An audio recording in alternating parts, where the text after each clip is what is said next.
ঠাস ঠাস করে সাব্বিরকে থাপ্পড় মারে তনু। তারপর, তোর সাহস কি করে হলো আমার পেটে হাত দেবার? তোর নামে আমি এক্ষুনি অধ্যাপক স্যারের কাছে বিচার দেব। সাব্বির একসাথে এতগুলো থাপ্পড় খেয়ে কিছুক্ষণ চোখে অন্ধকার দেখতে থাকে। তখনও সাব্বির বুঝে উঠতে পারেনি তনু কেন মারল ওকে। সাব্বির গালে হাত দিয়ে তনুকে বলে, তনু, তুমি আমাকে মারলে কেন? আমি তো কিছু করিনি। নরপশু, চুপ কর আর একটা মিথ্যে কথা বলবি না। তুই আমার পেটে হাত দিলি কেন? তোর মতো ছোট লোকের সাথে বন্ধুত্ব কেন যে করতে গেলাম?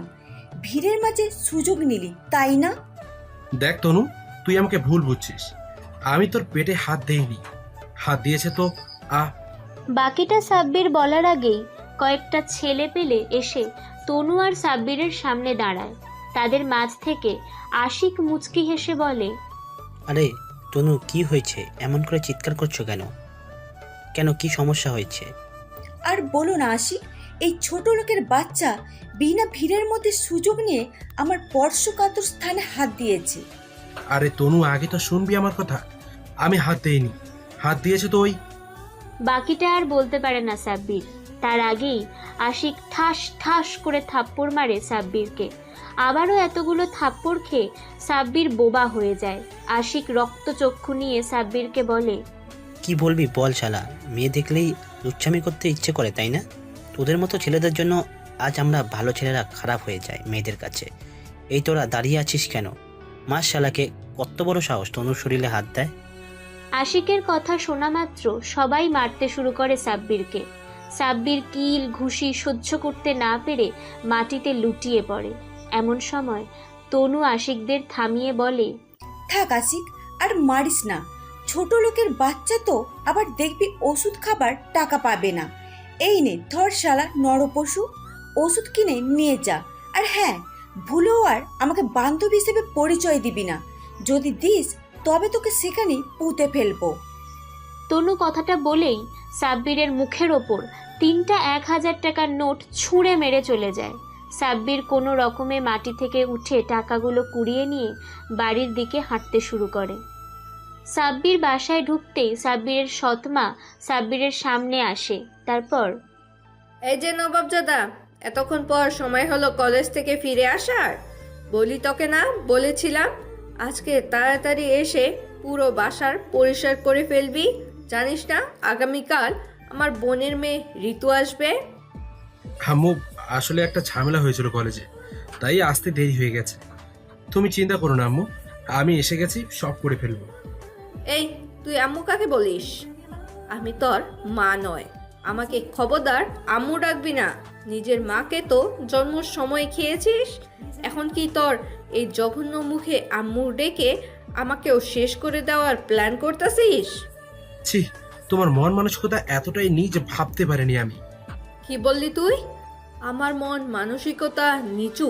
তবে রে, তোকে আজ আমি মেরেই ফেলবো। কথাটা বলেই সাব্বিরকে ঝাঁটা দিয়ে মারতে শুরু করে। তেমন একটা আঘাত শরীরে না লাগলেও প্রতিটা আঘাত সাব্বিরের হৃদয়ে রক্তক্ষরণ হতে থাকে। সাব্বিরকে মারতে মারতে ক্লান্ত হয়ে সাব্বিরের সৎমা চলে যায় রুমে। আর যাওয়ার আগে কড়া গলায় বলে যান সব কাজ যেন তাড়াতাড়ি করে ফেলে। সাব্বির কলেজের ব্যাগ রেখে চলে যায় ফ্রেশ হতে। ও হ্যাঁ, আপনাদের তো পরিচয়টাই দেওয়া হলো না। গল্পের নায়ক সাব্বির। একবার এক সন্তান। সাব্বিরের আম্মু সাব্বিরকে জন্ম দিতে গিয়ে মারা যায়। আর তারপরেই সাব্বিরের বাবা আরেকটা বিয়ে করে নিয়ে আসে। সৎমায়ের সঙ্গে ওর বসবাস ছোট থেকেই সাব্বিরের জন্য জেলখানার মতোই। সাব্বিরের বাবা একটা প্রাইভেট কোম্পানিতে চাকরি করে। অভাবের সংসারে রাত দিন ঝগড়া লেগেই থাকে। সাব্বির সবগুলো থালা বাসন সহ সব কিছু পরিষ্কার করতে করতে দুপুর গড়িয়ে রাত হয়ে যায়। সব কাজ শেষে সাব্বির বিছানায় সবে মাত্র শরীর এলিয়ে দিয়েছে, এমন সময় সাব্বিরের বাবা হাতে বেল্ট নিয়ে সাব্বিরকে পেটাতে শুরু করে। সাব্বির হঠাৎ তীব্র যন্ত্রণায় কোঁকিয়ে ওঠে। আহ বাবা, মারছো কেন আমাকে? তোর নামে বিচার আসা আর কতদিন পর শেষ হবে বল? তোকে খাইয়ে পরিয়ে কি শুধু অন্যের বিচার শোনার জন্য জন্ম দিয়েছি তোকে? বাবা, আমি কি করেছি? সাব্বিরের বাবা কোনো কথা না বলে একের পর এক সাব্বিরের পিঠে চামড়ার বেল্ট দিয়ে আঘাত করতে থাকে আর দাঁতে দাঁত কামড়িয়ে বলে, শালা, তুই তনুর শরীরে হাত দিয়েছিস কেন? জানিস না তনুর বাবার অফিসের গোলাম আমি? এখন আমার চাকরি চলে গেলে তোর কি অবস্থা করব তুই ভেবেও পাবি না। বাবা, আমি ভিড়ের মাঝে তনুর শরীরে হাত দেইনি, ওটা করেছে আসিক, আর এখানকার এমপির ছেলে। আমি তনুর পেছনেই ছিলাম বলে তনু ভেবেছে আমি ওর শরীরে হাত দিয়েছি। তুমি বিশ্বাস করো বাবা, আমি অতটা খারাপ নই। তোকে আমি বিশ্বাস করি না। দিন দিন নরপশু হয়ে উঠছিস তাই না? তোকে আমি কেটে টুকরো টুকরো করে কুকুরকে খাওয়াবো। আগামীকাল কলেজে গিয়ে সবার আগে তনুর কাছে মাপ চাইবি। যদি না চাস তবে মনে রাখবি তোর আগামীকালই শেষ দিন। সাব্বিরের বাবা চলে যায় আর সাব্বির অশ্রু ভরা চোখে বিছানায় শুয়ে থাকে। সারাটা দিন না খাওয়া শরীর তার। ওর এতগুলো বেল্টের আঘাতে সাব্বিরের উঠে বসার ক্ষমতা নেই। সাব্বির সেখানে অচেতন অবস্থায় পড়ে থাকে। পরের দিন ভোরের আলো সাব্বিরের চোখে পড়তেই নড়ে ওঠে সাব্বির। ধীরে ধীরে বিছানা থেকে উঠে চলে যায় বাথরুমে ফ্রেশ হতে। কোনো রকমে বাথরুম থেকে ফ্রেশ হয়ে সে কলেজের পোশাক পরে বাড়ি থেকে বের হতে যাবে অমনি সাব্বিরের সৎমা বলে ওঠে, এই যে নবাবজাদা, আজকে 12টার মধ্যে বাসায় চলে আসবি। এসে চুপচাপ রান্না করতে শুরু করে দিবি। আজকে আমার বোনের মেয়ে ঋতু আসবে, বুঝতে পেরেছিস? যদি ওর কোনো অজুহাত তোর নামে আসে তবে তোর বাবাকে দিয়ে এমন অবস্থা করব তোর যে জীবন্ত লাশ হয়ে বাঁচবি তুই। সাব্বির কোনো কথা না বলে সোজা চলে আসে কলেজে আর খুঁজতে থাকে তনুকে, আর পেয়েও যায়। তনুকে একটা বেঞ্চে বসে থাকতে দেখে আশিকদের সাথে। সাব্বির ওদের দেখে মুচকি হাসে আর ধীরে ধীরে এগিয়ে যায় তাদের দিকে। তনু আর সাব্বির মুখোমুখি দাঁড়িয়ে আছে। এমন সময় সাব্বির বলে, তনু ম্যাডাম, আমাকে মাফ করবেন গতকালকের জন্য। তবে একটা কথা কি জানেন ম্যাম, আমি না আপনার শরীরে সত্যি হাত দেয়নি। কে হাত দিয়েছিল তাকে আমি দেখেছি, কিন্তু কি করে বলবো, সে তো অনেক বড় লোক। যাই হোক, আমাকে ক্ষমা করে দেবেন ম্যাম। শোন, তোকে না দেখতে আমার একদম সহ্য হয় না। তুই প্লিজ আমার সামনে আসবি না। জি আচ্ছা ম্যাম। সাব্বিরের কোনো কথা না বলে চলে আসে বাসায়। ততক্ষণে সাব্বিরের সৎমার বোনের মেয়ে ঋতু চলে এসেছে। সাব্বির বাসায় ঢুকতেই ঠাস ঠাস করে থাপ্পড় মারে ওর সৎমা। তারপর, নবাবের বাচ্চা, তোকে না বলেছিলাম 12টার মধ্যে চলে আসতে? এত দেরি করলি কেন তুই? এখন আমার ঋতু মামুনি কি খাবে শুনি? মা, তুমি মনে হয় ঘড়ি সঠিকভাবে চেনো না। এই দেখো 11টা বাজছে, আমি আরো 1 ঘন্টা আগেই চলে এসেছি। হয়েছে, এখন আর তোকে আমাকে ঘড়ি চালাতে হবে না। যা তাড়াতাড়ি রান্না কর। তোর জন্য আজ যদি ঋতুর একটুও কষ্ট হয় তবে তোকে একদম আমি বাড়ি ছাড়া করব। সাব্বির চুপচাপ ওর সৎমায়ের সামনে থেকে চলে আসে আর সোজা ছাদে আসে ফুল গাছগুলোয় পানি দিতে। কিন্তু সাব্বির ছাদে এসে যা দেখে ওর মাথায় রক্ত উঠে যায়। ঋতু সাব্বিরের সবগুলো ফুল গাছ থেকে ফুলগুলো ছিঁড়ে খোঁপায় দিয়ে গুনগুন করে গান গাইছে। সাব্বির রাতে ঋতুর সামনে এসে বলে, এই মেয়ে, আমার ফুল গাছগুলো থেকে কেন তুমি ফুলগুলো ছিঁড়ে ফেলেছো? যা তো কাজের লোকের বাচ্চা, এটা আমার খালু বাড়ি, আমি যা খুশি করব, তাতে তোর কোনো সমস্যা আছে?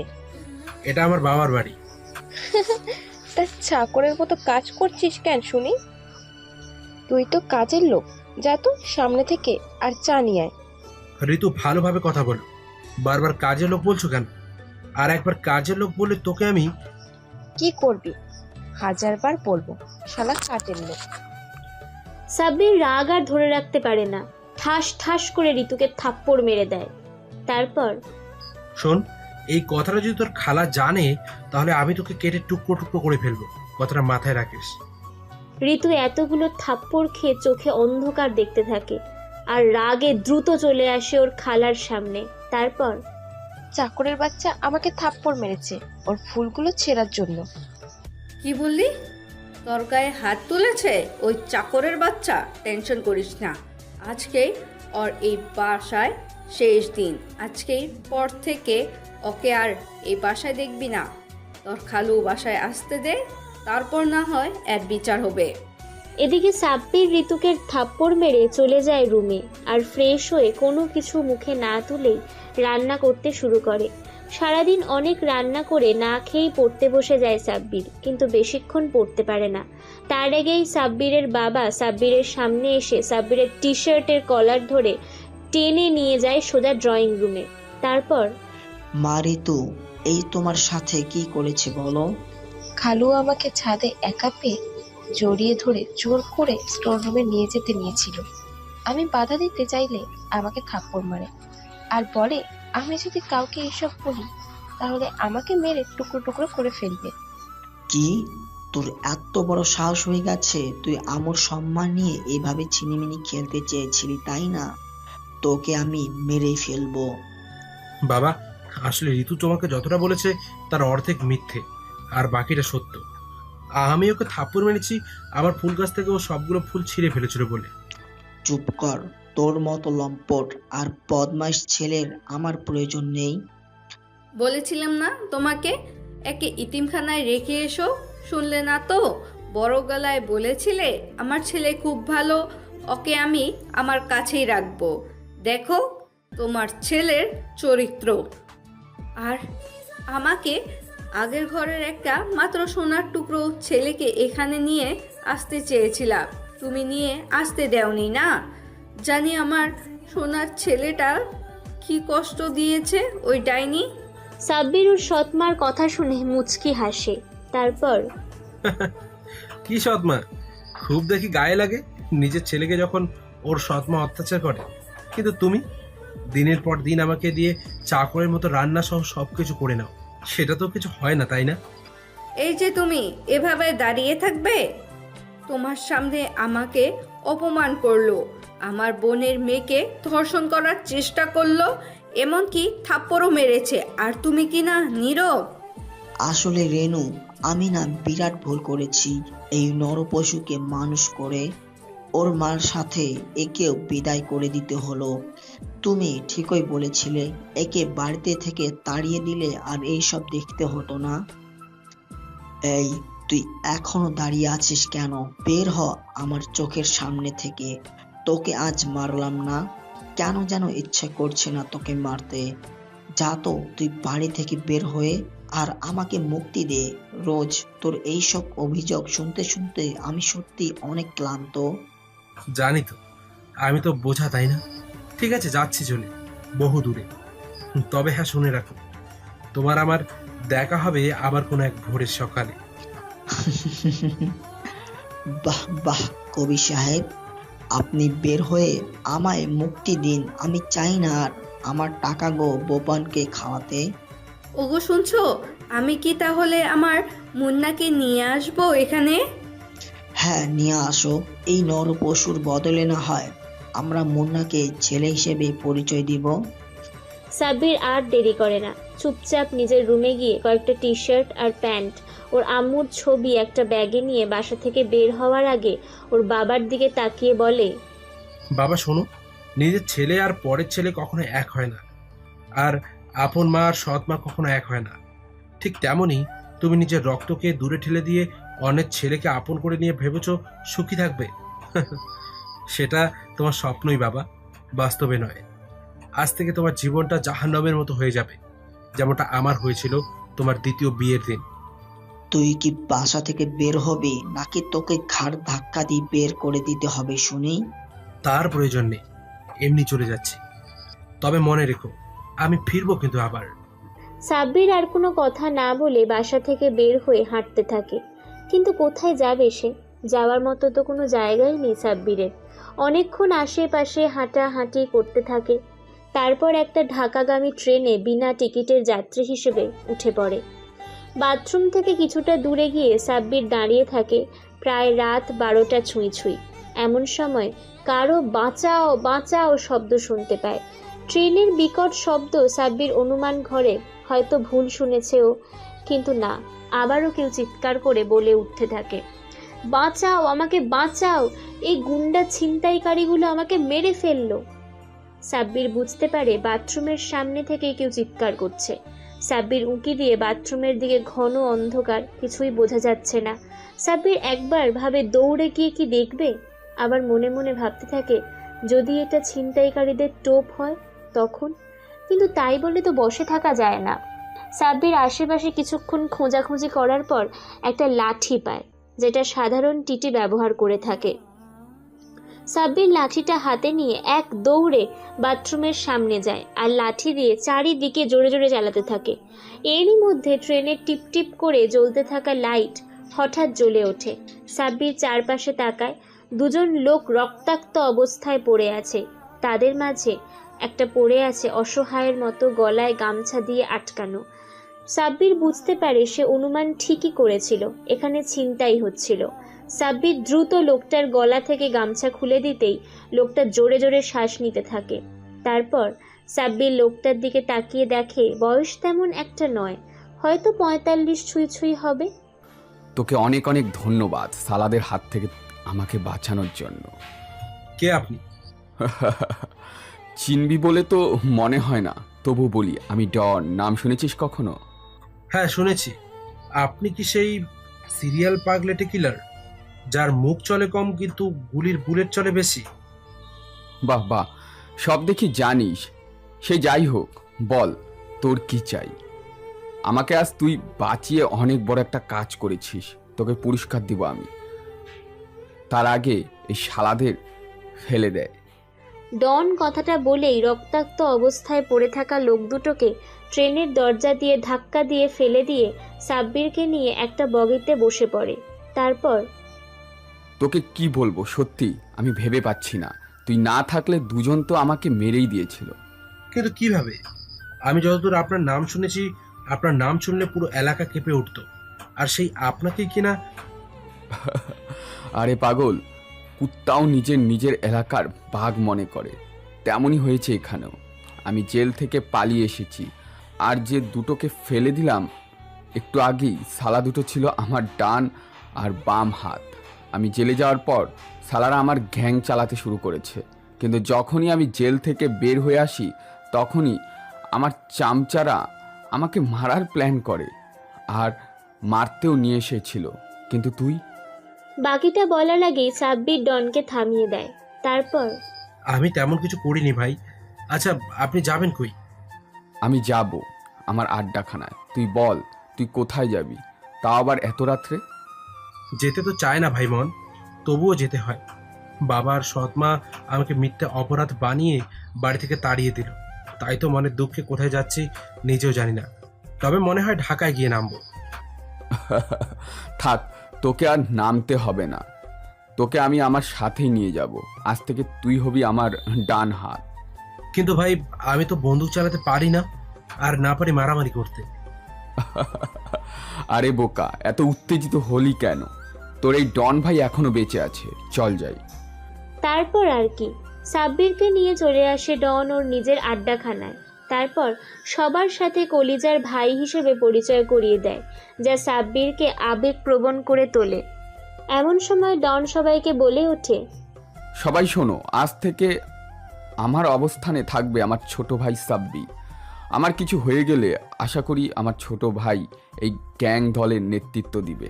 কিরে সাব্বির, পারবি তো নেতৃত্ব দিতে? সাব্বির শুধু হ্যাঁ সূচক মাথা নাড়ায়। ডন সাব্বিরকে নিয়ে চলে আসে ভূগর্ভের গোপন রুমে। সাব্বির রুমে প্রবেশ করা মাত্র পুরো রুম জুড়ে আলোকিত হয়ে ওঠে। সাব্বির আশেপাশে তাকায়, পুরো রুম জুড়ে কম্পিউটার আর কম্পিউটার সারিবদ্ধ হয়ে রয়েছে, আর চেয়ারে অনেক লোক বসে দ্রুত কিবোর্ডে হাত চালাচ্ছে। এমন সময় ডন তার সহকারীকে ডাক দিতেই বিশাল দেহি লুইস সামনে আসে সাব্বিরের। তারপর বস ডেকেছেন আমায়? হ্যাঁ, আসলে শত্রু বেড়ে গিয়েছে তো, তাই নিজের প্রোটেকশন নেওয়ার জন্য লোকজন নিচ্ছি। বস ইনি কেন? এ হলো আমার ভাই, আমার পরে এই তোদের লিড দিবে, বুঝতে পেরেছিস? এখন একে নিয়ে ট্রেনিং দিতে থাক। আমার একটা কাজ আছে, আমি আসছি। সাব্বিরকে নিয়ে লুইস চলে আসে একটা বিশাল মাঠে। তারপর হেই, আওয়ার সেকেন্ড। বস বস আপনি কি প্রস্তুত এখান থেকে পুরো 100 কিলোমিটার দৌড়ানোর জন্য? কি 100 কিলোমিটার? এত দূর কেন দৌড়তে হবে আমাকে? বস ইটস আওয়ার রুলস, আপনাকে এটা সম্পূর্ণ করতে হবে এবং তাও 1 ঘন্টার মধ্যে। যতদিন আপনি এটা পারবেন না ততদিন আপনাকে সেকেন্ড ট্রেনিংয়ে অংশগ্রহণ করতে পারবো না, আর আপনিও দায়িত্ব গ্রহণ করতে পারবেন না।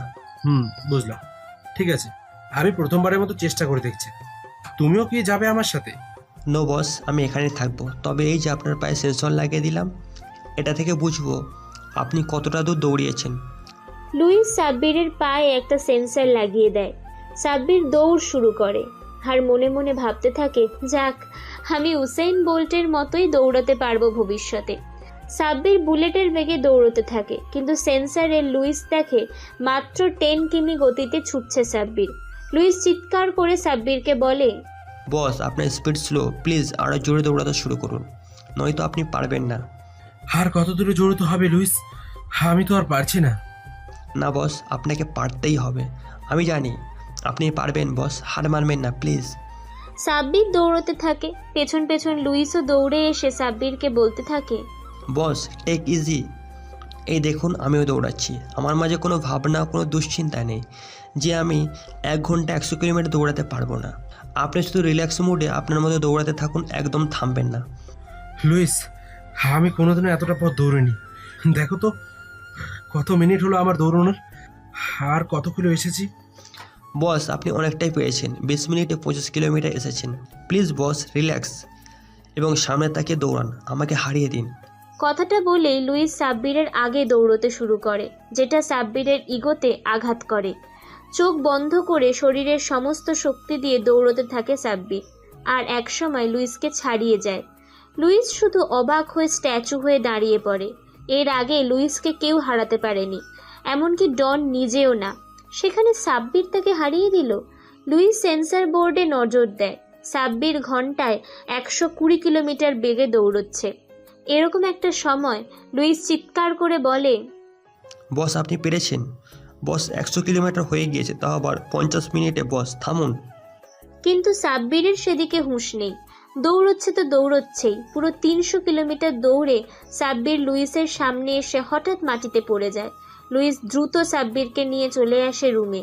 তারপর, বস আপনি আজ থেকে 2 দিন রেস্ট নেবেন এবং বিছানা থেকে একদম উঠবেন না। 2 দিন পর আপনার আরেকটা পরীক্ষা আছে। নো লুইস, এটা করলে হবে না। তাহলে আমি ভুলে যাব 300 কিলোমিটার দৌড়ানো। আমাকে এটা নিয়ারে আনতে হবে। অবশ্যই রোজ দৌড়তে হবে।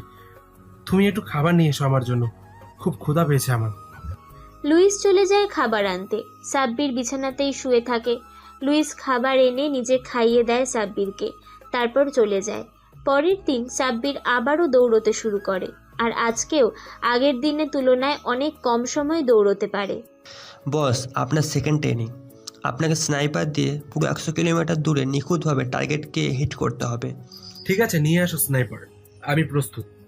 লুইস একটা ব্যাগ থেকে খণ্ড খণ্ড করে রাখা যন্ত্রপাতি জোড়া লাগিয়ে বানিয়ে ফেলে 3 ফুটের স্নাইপার রিভলভার। সাব্বির স্নাইপারটা কাঁধে নিয়ে সামনের দিকে তাকায়। এখান থেকে ঠিক 100 কিলোমিটার দূরে একটা রাবারের মানবদেহ ঝুলিয়ে রাখে। বস হেডশট করতে হবে কিন্তু। ওকে লুইস। লুইসকে আবারও চমকিয়ে সাব্বির সফলভাবে হেডশুট করতে পারে। লুইস এসে সাব্বিরকে জড়িয়ে ধরে বলে, বস আপনার মাঝে এমন কিছু একটা লুকিয়ে আছে যার জন্য আপনি প্রতিবারই এত কম সময়ে সফল হচ্ছেন। আমি তোমার দেওয়া টিপস কাজে লাগাচ্ছি Louis. Relax and focus your target. Louis মুচকি হাসে। তারপর সাব্বিরকে সাথে নিয়ে চলে আসে ডনের সামনে। তারপর, বস আমাদের জুনিয়র বস সব কিছু শেষ করে ফেলেছে, এমনকি আপনার আমার রেকর্ডও বাজেভাবে ভেঙেছে। সাব্বাস মেরে ভাই, আমি জানতাম তুই পারবি, কারণ তোকে ট্রেনে দেখে আমি বুঝেছিলাম তোর মাঝে আলাদা কিছু একটা আছে। লুইস যাও, ওকে আমার হুডি পোশাকটা পরিয়ে আমার পাশে আসতে বলো। না না ভাই, আমি আপনার পাশে বসবো না এখন। আমি চাই ছদ্মবেশে থাকতে। সাধারণ মানুষের মাঝে মিশে গিয়ে আমি পুরো সমাজের ক্ষতিকর লোকগুলোকে একে একে মেরে দেব। কিন্তু আমাদের রুলস তো সেটা নয়। আমাদের রুলস হলো পুরো দেশকে ধ্বংস করে দেওয়া। বস তাহলে ভাবুন আমরা কোথায় থাকবো। আর আমরা যদি সমাজ থেকে খারাপ মানুষগুলোকে শেষ করে দেই, তবে আমাদের জন্য লোকের মাঝে ভয় এবং সম্মান দুটোই বেড়ে যাবে। সবাই আমাদের এক নামে চিনবে, দ্য ব্ল্যাক হোয়াইট গ্যাংস্টার। এটা কেমন নাম? ভাইয়ের মানে হলো আমরা সাদা কালো, মানে আমি বোঝাতে যাচ্ছি ভালো এবং খারাপ। আমাদের যখন যেই চরিত্রের প্রয়োজন আমরা সেই চরিত্রকেই ব্যবহার করব। হ্যাঁ, তুই ভালো বলেছিস। এই একঘেয়েমি আর ভালো লাগে না। তাহলে তুই কি করবি? তোকে কি আন্ডারগ্রাউন্ডে পাঠিয়ে দেবো? নো নো বস, আমি চাই কোনো এক কলেজে ভর্তি হতে, সবার মাঝে মিশে গিয়ে আমাদের অদৃশ্য শত্রুদের এক এক করে মেরে ফেলতে। তোর মাথাটা কিন্তু অনেক ভয়ঙ্কর সাব্বির, আমি নিজেই ভয় পেয়ে যাচ্ছি। শোন, আমাদের একমাত্র শত্রু হলো এখানকার পুলিশ অফিসার বাদশা। তাহলে আমাদের ফার্স্ট টার্গেট এই বাচ্চা। নো টেনশন বস, অচিরেই শালাকে দুনিয়া থেকে বিদায় করে দেব। ঠিক আছে, আর শোন, তোর সাথে আন্ডারগ্রাউন্ডে লুইসকে নিয়েও যা। ও এখানে থাকতে থাকতে বিরক্ত হয়ে গেছে, সাথে মরিচাও পড়ে গেছে ওর মাথায়। কিন্তু বস, আপনি কোথায় থাকবেন? আমি আছি লুইস, তবে সামনে থেকে না, অদৃশ্য হয়ে সব সময় তোমার সাথে থাকবো আমি। যাও, তোমরা নেমে যাও আন্ডারগ্রাউন্ডে। সাব্বির আর কোনো কথা না বলে ডনের থেকে বিদায় নিয়ে লুইস সহ আরও 20 জন ক্রু নিয়ে চলে আসে আন্ডারগ্রাউন্ডে। প্রথমেই নিজেদের একটা ঘাঁটি বের করে সাব্বির। সারাদিনের ক্লান্তিতে সাব্বির হাঁপিয়ে ওঠে, বিছানায় শরীর এলিয়ে দিতেই ঘুমিয়ে পড়ে। পরের দিন সকালে পাখির কিচিরমিচির শব্দে সাব্বির ঘুম থেকে উঠে বেরিয়ে পড়ে দৌড়ানোর জন্য। পুরো 300 কিলোমিটার দৌড়ে বাসায় আসতেই লুইস সাব্বিরকে নাস্তা করতে দেয়। সাব্বির নাস্তা করে বাড়ি থেকে বের হয়ে আসে। বাড়ির পাশেই একটা কলেজ আছে, সেখানেই আজকে অ্যাডমিশন নেবে ও। হাঁটতে হাঁটতে চলে আসে কলেজে। ঠিক তখনই কেউ একজন এসে সাব্বিরকে পেছন থেকে চেপে ধরে, বলতে থাকে, ভাই ভাই, আমাকে বাঁচান, আমাকে বাঁচান। ওই আবিরের লোকগুলো আমাকে মেরে ফেলবে ভাই, প্লিজ আমাকে বাঁচান। আরে আরে, কি করছেন? প্লিজ ছাড়ুন আমাকে, আর বলুন কে মারবে আপনাকে। আবিরের লোক আমাকে মেরে ফেলবে। কেন, কি করেছেন এমন যে আপনাকে ওরা মারবে? আমি কলেজে নতুন, ওদের কথা শুনিনি বলে ওরা আমাকে হুমকি দিয়েছে। আমি দৌড়ে পালিয়ে আসতে নিলে ওরাও আমাকে পিছু করে। সাব্বির কিছু বলতে যাবে তার আগেই কয়েকটা ছেলে এসে দাঁড়ায় সাব্বিরের সামনে। তারপর ওদের নেতা আবির বলে, এই শালা, তুই কে রে? আগে তো তোকে দেখিনি এই কলেজে। আমি নতুন, আজকে এসেছি ভাই কলেজে ভর্তি হতে। তাহলে তো তুই আমাদের নতুন মুরগি। তার আগে ওই শালা ভিখারি বাচ্চাকে আমাদের হাতে তুলে দে। শালা কত বড় সাহস আমার কথা না শুনে চলে যায়। সাব্বির ছেলেটার দিকে তাকাতেই ছেলেটা জোরে হেসে ওঠে। সাব্বিরকে ছেড়ে দিয়ে আবিরদের কাছে চলে যায় আর বলে, বস, শালাকে কেমন মুরগি বানালাম বলুন তো? কলেজে নতুন এসেছে, অথচ আমাদের কাছে না গিয়েই সোজা কলেজে ঢুকে পড়েছে। এত সাহস শালার! টেনশন নেই রাজ, শালাকে এমন একটা কাজ করতে বলবো যে ওর অবস্থা খারাপ হয়ে যাবে। হ্যাঁ, আমি তাহলে আসছি, আমার আবার কলেজে ভর্তি হতে হবে। আরে আরে সোনা ময়না, কোথাও যাচ্ছ শুনি? আমাদের কাজটা তো করে যাও। আপনাদের কাজ মানে? হা, কথা বুঝো না বাবা দুদুকা। চুপচাপ এই গোলাপটা আর এই চিঠিটা নিয়ে গিয়ে সোজা ওই যে সাদা গাড়ির ওপর একটা মেয়ে বসে আছে তাকে দেবে। কিন্তু আমি মেয়েটাকে তো চিনিও না, তাহলে কেন দেবো আমি ওই মেয়েকে গোলাপ আর চিঠি? তুমি না চিনলেও আমি তো চিনি। আমি ওই মেয়েকে ভালোবাসি, কিন্তু বলতে পারছি না। তুমি আমার ছোট ভাই হিসাবে ওকে গিয়ে বলবে আমি ওকে ভালোবাসি। ঠিক আছে, তবে আমাকে মারবে না তো? আর আপনি এখানে দাঁড়িয়ে থাকবেন? হ্যাঁ, আমরা এখানেই আছি, তুমি যাও। সাব্বির চিঠি আর গোলাপটা নিয়ে চলে আসে গাড়ির ওপর বসে থাকা মেয়েটার সামনে। তারপর এই যে শুনছেন? মেয়েটা সাব্বিরের ডাকে সাব্বিরের দিকে অবাক চোখে তাকায়। তারপর, কি হয়েছে, কিছু বলবি তুই? হ্যাঁ আপু, এই নিন। কথাটা বলে সাব্বির হাতে থাকা গোলাপ আর চিঠিটা রিয়ার দিকে এগিয়ে দিতেই ঠাস ঠাস করে থাপ্পড় মারে রিয়া। তারপর, শালা ভিখারির বাচ্চা, তুই চিনিস আমাকে? তোকে আজকে এমন অবস্থা করব যে জীবনে উঠে দাঁড়াতে পারবি না। আরে আপু, এই চিঠি তো আমি আপনাকে দেইনি, এটা আপনাকে দিতে বলেছিল ওই যে আবির ভাই নামের ছেলেটা। কই দেখি, দেখা তো কোন আবির। সাব্বির হাতের ইশারায় পেছন দিকে দেখিয়ে নিজেও পেছন ফিরে তাকিয়ে দেখে কেউ নেই। রিয়া রাগে আবারও ঠাস ঠাস করে সাব্বিরকে থাপ্পড় মারে। তারপর, মজা নিস আমার সাথে, তাই না? দাঁড়া 1 মিনিট, তোর অবস্থা আমি আজ একদম শেষ করে ফেলবো। আপু, আমি কলেজে ভর্তি হতে এসেছি, আজ প্রথম দিন, না হলে আজ কি ছুটি হয়ে যাবে। সাব্বিরের 1 মিনিটও না দাঁড়িয়ে সোজা চলে যায় কলেজের অফিস রুমে। এদিকে রিয়া ফোন দেয় ওর বাবা নিজাম চৌধুরীকে। বাবা, কোথায় তুমি? আরে কি হয়েছে আমার মামুনিটার এভাবে এত রেগে আছে কেন শুনি? বাবা, আজকে আমাকে একটা ভিখারির বাচ্চা প্রপোজ করেছে, ওকে তুমি এক্ষুনি উচিত শিক্ষা দিয়ে যাও। নিজাম চৌধুরী মেয়ের কথা শুনে রেগে আগুন হয়ে যায় আর বলে, তুই চিন্তা করিস না মা, আমি এক্ষুনি ফোর্স পাঠাচ্ছি। শালাকে মেরে এমন অবস্থা করব যে জীবনেও আর তোর দিকে চোখ তুলে তাকাতে পারবে না। এদিকে সাব্বির সোজা চলে আসে কলেজের বাথরুমে। তারপর ফোনটা বের করে ফোন দেয় লুইসকে। লুইস, জি বস। ফার্স্টে থানায় চলে এসো, উকিলকে নিয়ে একটা ঝামেলা হয়ে গেছে। কি হয়েছে বস? সাব্বির সব কিছু খুলে বলে লুইসকে। সব কিছু শুনে লুইস মৃদু হেসে বলে, বস নো টেনশন, সব কিছুর ব্যবস্থা করে ফেলেছি আমি, আপনি ভয় পাবেন না। সাব্বির ফোন কেটে দিয়ে কলেজে ভর্তি হয়ে সোজা চলে আসে রিয়ার সামনে। রিয়া সাব্বিরকে আসতে দেখে আরও রেগে গিয়ে বলে, শালা, তোর সাহস দেখি খুব খুব বেশি। আজ পর্যন্ত কেউ আমার সামনে থেকে চলে গিয়ে আর ফিরে আসেনি, কিন্তু তুই। আপু দেখুন, আমি আপনাকে ওই চিঠিটা দে। বাকিটা বলার আগেই পেছন থেকে কনস্টেবল সাব্বিরকে বলে, থাক, তোকে আর বলতেও হবে না রে, চল থানায়, বাকিটা না হয় আমাদেরকেই বলবি। রিয়া ম্যাম, আপনি কোনো চিন্তা করবেন না, এর হাত দিয়ে আমি এমনভাবে ওয়াশ করবো যে জীবনেও আর আপনার দিকে চোখ তুলেও তাকাতে পারবে না। হ্যাঁ, নিয়ে যাও ফার্স্ট। সাব্বির রিয়ার দিকে তাকিয়ে মুচকি হাসি দিয়ে কনস্টেবলের সাথে যেতে থাকে।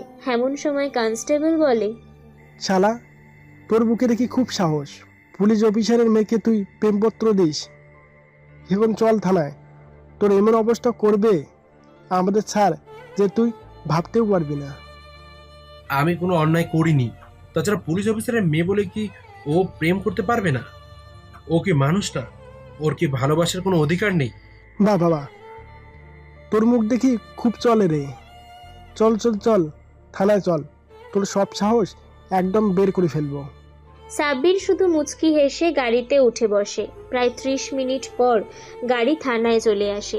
সাব্বিরকে নিয়ে কনস্টেবল থানায় ঢুকে হাজতে ঢোকাতে যাবে, অমনি আরেক কনস্টেবল বলে ওঠে, স্যার, ওনার জামিন হয়ে গেছে, ওনাকে এক্ষুনি ছেড়ে দিন।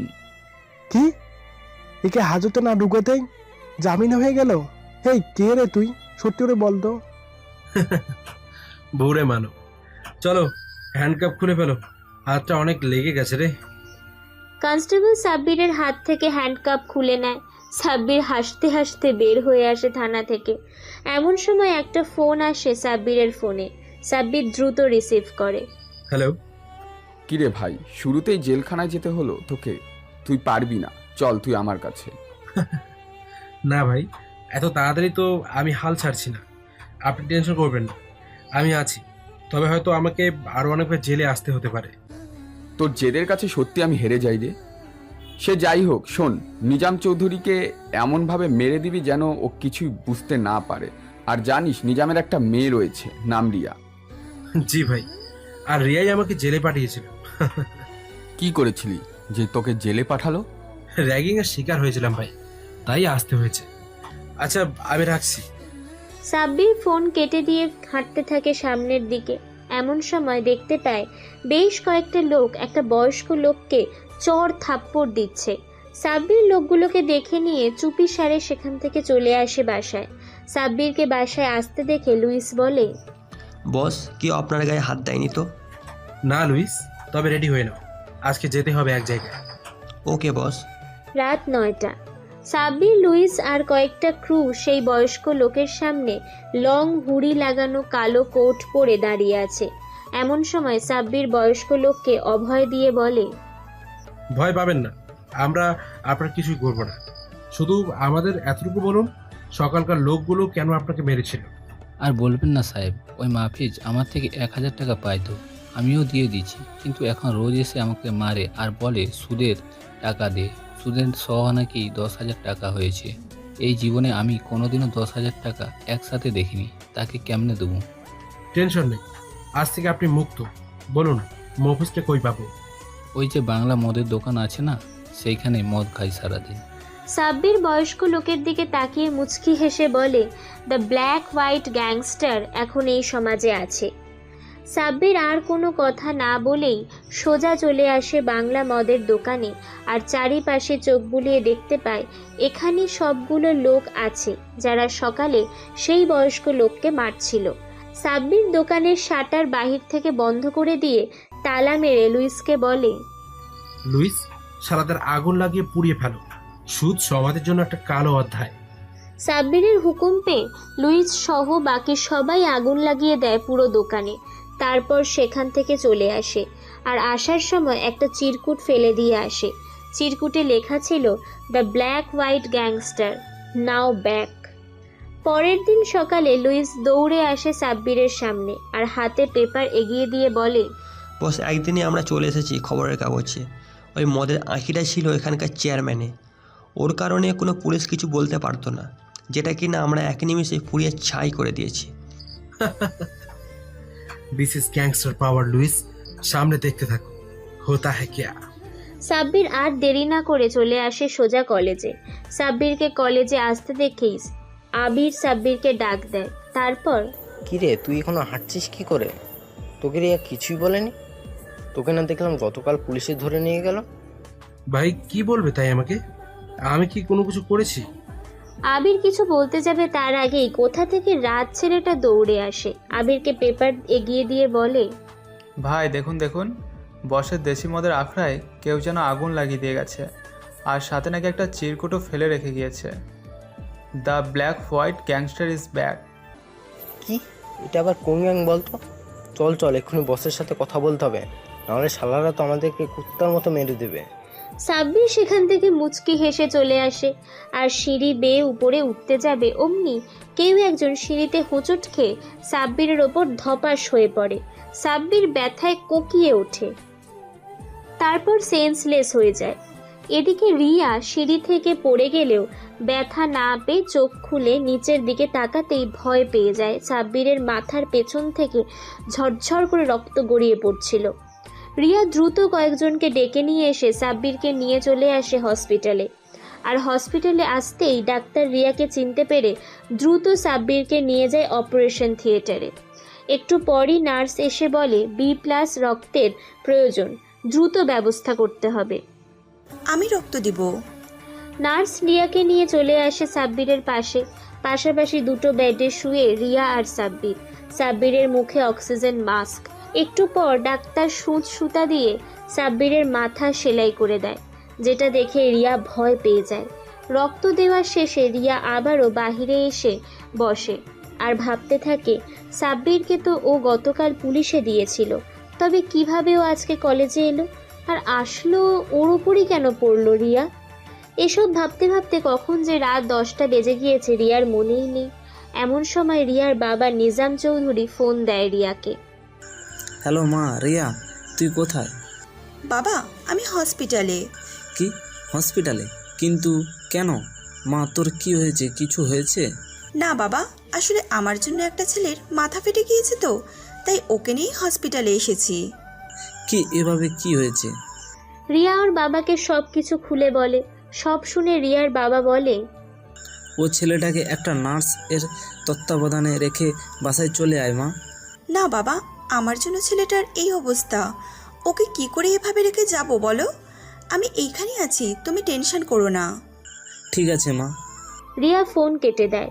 এমন সময় নার্স এসে বলে, ম্যাম, আপনার পেশেন্টের জ্ঞান ফিরে এসেছে, আপনি চাইলে দেখা করতে পারেন। রিয়া ধীর পায়ে উঠে যায় কেবিনের দিকে। দরজা ঠেলে ভেতরে ঢুকে দেখতে পায় সাব্বিরের পুরো মাথায় ব্যান্ডেজ করা। রিয়া ধীরে ধীরে সাব্বিরের পাশে এসে বসে। সাব্বির কাউকে ভেতরে আসতে দেখে ঘাড় ঘুরিয়ে রিয়াকে দেখে মুখ ফিরিয়ে নেয়। তারপর, এই তোর নামটা কি জানো? জি সাব্বির। তোকে না আমি সেই দিন পুলিশে দিলাম, তাহলে এত তাড়াতাড়ি তোকে ওরা অক্ষতভাবে ছেড়ে দিল কেন? আমি জানি না, তবে আমি থানায় যেতেই কনস্টেবল বলে আমার নাকি জামিন হয়ে গেছে, তারা আমাকে ছেড়ে দেয়। কি বলিস? এত তাড়াতাড়ি জামিন? কে করেছে তোর জামিন তুই জানিস না? না, তবে বাসায় যাওয়ার পরে পকেটে একটা চিরকুট পেয়েছিলাম, যেখানে লেখা ছিল the black white gangster is back. এবার বল, কেন আমাকে প্রপোজ করেছিলি? তুই কি জানিস না আমার বাবা পুলিশ অফিসার? কি করব বলো, তোমাকে প্রথম দেখাতে ভালোবেসে ফেলেছিলাম, তাই তো সব ভয়কে উপেক্ষা করে প্রপোজ করলাম। কিন্তু তুমি? এই কাঁদছিস কেন? তোকে তো আমি চিনি না, আর আমার বাবা পুলিশ। আমি প্রেম করলে আমার বাবা তোকে আস্ত রাখবে না।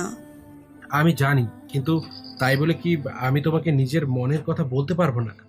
তোমাকে কি ভালোবাসার অধিকার নেই? বলো, ভালোবাসাটা কি কোনো অপরাধ? না, কিন্তু যে কাউকে ভালোবাসা অপরাধ। এখন বল, তোর বাবা মা কে আছে? ফোন দিব। সাব্বির মনটা খারাপ করে মাথা নিচু করে ফেলে। রিয়া স্পষ্ট দেখতে পায় সাব্বিরের চোখে পানি। কিরে, কথা বলছিস না কেন? তোর বাবা মা কে আছে? আমার কেউ নেই, আমি এতিম। একটা সড়ক দুর্ঘটনায় বাবা মা দুজনেই মারা যায়। সরি রে, তোকে কষ্ট দিয়ে ফেললাম। এখন কি কিছু খাবি? না, খাবো না, কোনো গোমরা মেয়ের হাতে। কি, তুই আমাকে গোমরা বললি? তো কি বলবো? কেউ এভাবে মুখ প্যাঁচার মতো করে রাখে? দেখতে একদম বিশ্রী লাগছে। আর এত সুন্দর চুল কেউ এভাবে বেঁধে রাখে? এই তুই আমাকে ইমপ্রেস করতে চাচ্ছিস? না, শুধু বলছি। আপনার বিশ্বাস না হলে ওয়াশরুমে গিয়ে আয়নার সামনে দাঁড়িয়ে চুলগুলো ছেড়ে দিয়ে একটু মুচকি হেসে দেখুন। পৃথিবীর সকল সৌন্দর্য আপনার সামনেই দেখতে পাবেন। চুপ কর, একদম বাজে কথা বলবি না। আমি ফ্রেশ হয়ে আসছি। রিয়া চলে যায় ওয়াশরুমে, আর সাব্বির মুচকি হাসতে থাকে, কারণ রিয়া টোপটা খেয়েছে। রিয়া সোজা ওয়াশরুমে এসে নিজের বাঁধা চুলগুলো ছেড়ে দিয়ে আয়নার সামনে তাকিয়ে থাকে, আর হালকা হাসি দিতেই নিজেই নিজেকে দেখে চমকে যায়। রিয়া মনে মনে ভাবতে থাকে, বাহ, সত্যি তো, আমি তো কখনো নিজেকে এভাবে দেখিনি। আচ্ছা, সাব্বির জানলো কি করে আমাকে এভাবে দেখতে সুন্দর লাগবে? রিয়া কথাগুলো ভাবতে ভাবতেই চুলগুলো না বেঁধে সোজা সাব্বিরের সামনে আসে আর কোমরে 2 হাত দিয়ে বলে, এই তুই জানলি কি করে খোলা চুলে আমাকে সুন্দর লাগবে? আমি যে দেখেছি তোমাকে, ওগো সুন্দরী। কি বললি তুই? কখন দেখেছিস আমাকে?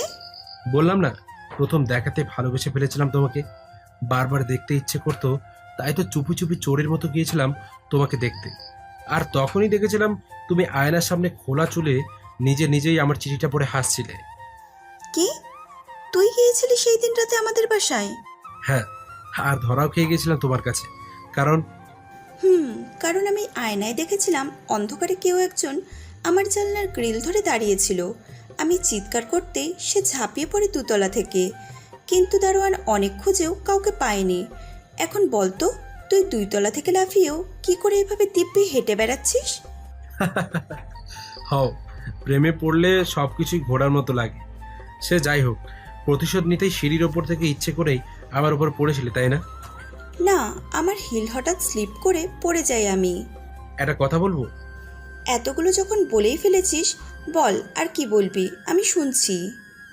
আমাকে কি ভালোবাসা যায় না? না, আমি পুলিশের মেয়ে। পুলিশের মেয়ে বলে কি তোমার মন নেই? দেখো, আমার বাবা এর আগে যতগুলো ছেলে আমাকে ডিস্টার্ব করেছে তাকে সেই দিনই গুম করে দিয়েছে, যে আর কখনোই তাকে আমি দেখিনি। কিন্তু তোমার বেলায় আলাদা, তুমি দিব্যি আমার সামনে দাঁড়িয়ে আছো। সত্যিকারের ভালোবাসা এমন হয় না রিয়া। তোমার বাবাকে আমি ভয় পাই না, তাকে আমি সম্মান করি, কারণ তিনি আমার হবু শ্বশুর। এখনো প্রস্তাবেই রাজি হলাম না, আর এক্ষুনি আমার বাবাকে শ্বশুর ডাকছিস? তুই সত্যি আজব। বলনি, কিন্তু বলতে কতক্ষণ? প্লিজ বলো না, ভালোবাসি। রিয়া হাজার চেষ্টা করলেও সাব্বিরের সামনে একটুও রাখতে পারল না, বরং সাব্বিরের কথাগুলো শুনে ওর বুকের মাঝে কেন যেন বারবার কাঁপছিল। রিয়া কাঁপা কাঁপা কণ্ঠে বলল, প্লিজ চুপ করো, আমি ভেবে জানাবো। তুমি সুস্থ হয়ে নাও আগে। সত্যি বলছো তো? হ্যাঁ, সত্যি বলছি। একটু মাথায় হাত বুলিয়ে দেবে প্লিজ? ছোটবেলায় আম্মু আমার মাথায় সবসময় হাত বুলিয়ে দিত। তিনি মারা যাওয়ার পর আর কেউ হাত দেয়নি আমার মাথায়। প্লিজ এভাবে বলো না, তোমার এমন করুণ কণ্ঠ শুনলে আমার বুকে কেমন যেন করে। রিয়া সাব্বিরের মাথায় হাত বুলিয়ে দিতে দিতে ভাবতে থাকে, এটা আমি কি করছি? শেষে কিনা একটা রাগী থেকে আমি ভীতু বেড়াল হয়ে গেলাম। আগে তো কখনো এমন হয়নি। তবে কি আমি সাব্বিরকে না, এটা হতে পারে না। সাব্বির অনেক ভালো। আমি চাই না আমার জন্য ওকে বাবা গুম করে ফেলুক। পরের দিন সকালে সাব্বিরকে রিলিজ দিয়ে দেয় হসপিটাল থেকে। রিয়া সাব্বিরের হাত ধরে ধরে নিয়ে আসে হসপিটাল থেকে বাহিরে। তারপর, এখানে দাঁড়িয়ে থাকো, আমি গাড়ি নিয়ে আসতে বলছি ড্রাইভারকে। না না, তার দরকার নেই। আমি তোমার সাথে হেঁটে হেঁটে বাসায় যাব। আমার বাসা পাশে, প্লিজ চলো না। কিন্তু মাথায় চাপ পড়বে যে। কিচ্ছু হবে না, তোমার সাথে হাতে হাত রেখে হাঁটলে আমার অনেক ভালো লাগবে। রিয়া সাব্বিরের মায়াবী চেহারার দিকে তাকায়। তারপর মুচকি হেসে সাব্বিরের হাত ধরে হাঁটতে হাঁটতে চলে আসে একটা একতলা বাড়ির সামনে। তারপর, কি হলো, দাঁড়ালে কেন? চলো। এটাতেই আমি ভাড়া থাকি। রিয়া কিছুটা মন খারাপ করে ফেলে আর সামান্য হতাশার সুরে বলে, ও তাহলে যাও ভেতরে, আমিও বাসায় চলে যাব। রিয়ার মন খারাপ হয়ে যায়, কারণ ওর আসলেই সাব্বিরের হাত ধরে হাঁটতে অন্যরকম একটা অনুভূতি হচ্ছিল, যা ভাষায় প্রকাশ করা যাবে না। কিন্তু পরক্ষণেই রিয়ার মন খুশিতে নেচে ওঠে। সাব্বির বলে ওঠে, রিয়া, আসলে একটু ভেতরে চলো না প্লিজ। বাসায় মনে হয় আজকে কাজের মহিলা আসেনি, খাবার তো নেই বাসায়, আর বাইরে খাওয়ার টাকাও নেই। একটু রান্না করে দেবে প্লিজ। কি? আমি রান্না করে দেব? আমি কিন্তু তেমন একটা রান্না করতে পারি না, তবে হ্যাঁ, খিচুড়ি করতে পারি। আমি রান্না পারি, চলো আজকে দুজনে মিলে বিরিয়ানি রান্না করব। মনে হচ্ছে আমরা স্বামী স্ত্রী, তাই না? মনে হতে যাবে কেন? আমরা সত্যি সত্যি স্বামী স্ত্রী হতে পারি যদি তুমি শুধু একবার বলো ভালোবাসি প্রিয়। সব কিছু একসাথে খেতে নেই, হজম করতে পারবে না, বুঝেছো? এখন বাসার ভেতরে যাবে নাকি এখানেই দাঁড়িয়ে থাকবে? হ্যাঁ হ্যাঁ, চলো চলো। সাব্বির আর রিয়া চলে যায় বাসার ভেতর। এদিকে রিয়াদের থেকে প্রায় 10 মিটার দূরে দাঁড়িয়েছিল কনস্টেবল, যে কিনা রিয়ার ওপর সব সময় নজর রাখে।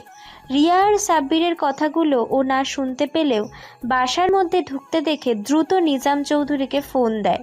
তারপর, হ্যালো স্যার। হ্যাঁ বলো কনস্টেবল। স্যার, ম্যাম তো একটা ছেলের সাথে বাসার মধ্যে চলে গিয়েছে, কি করব? কি? তুমি লোকেশন বলো, আমি এক্ষুনি যাচ্ছি। কনস্টেবল লোকেশন বলতেই নিজাম চৌধুরী পুরো ফোর্স নিয়ে ছুটে আসে সাব্বিরের বাসায়।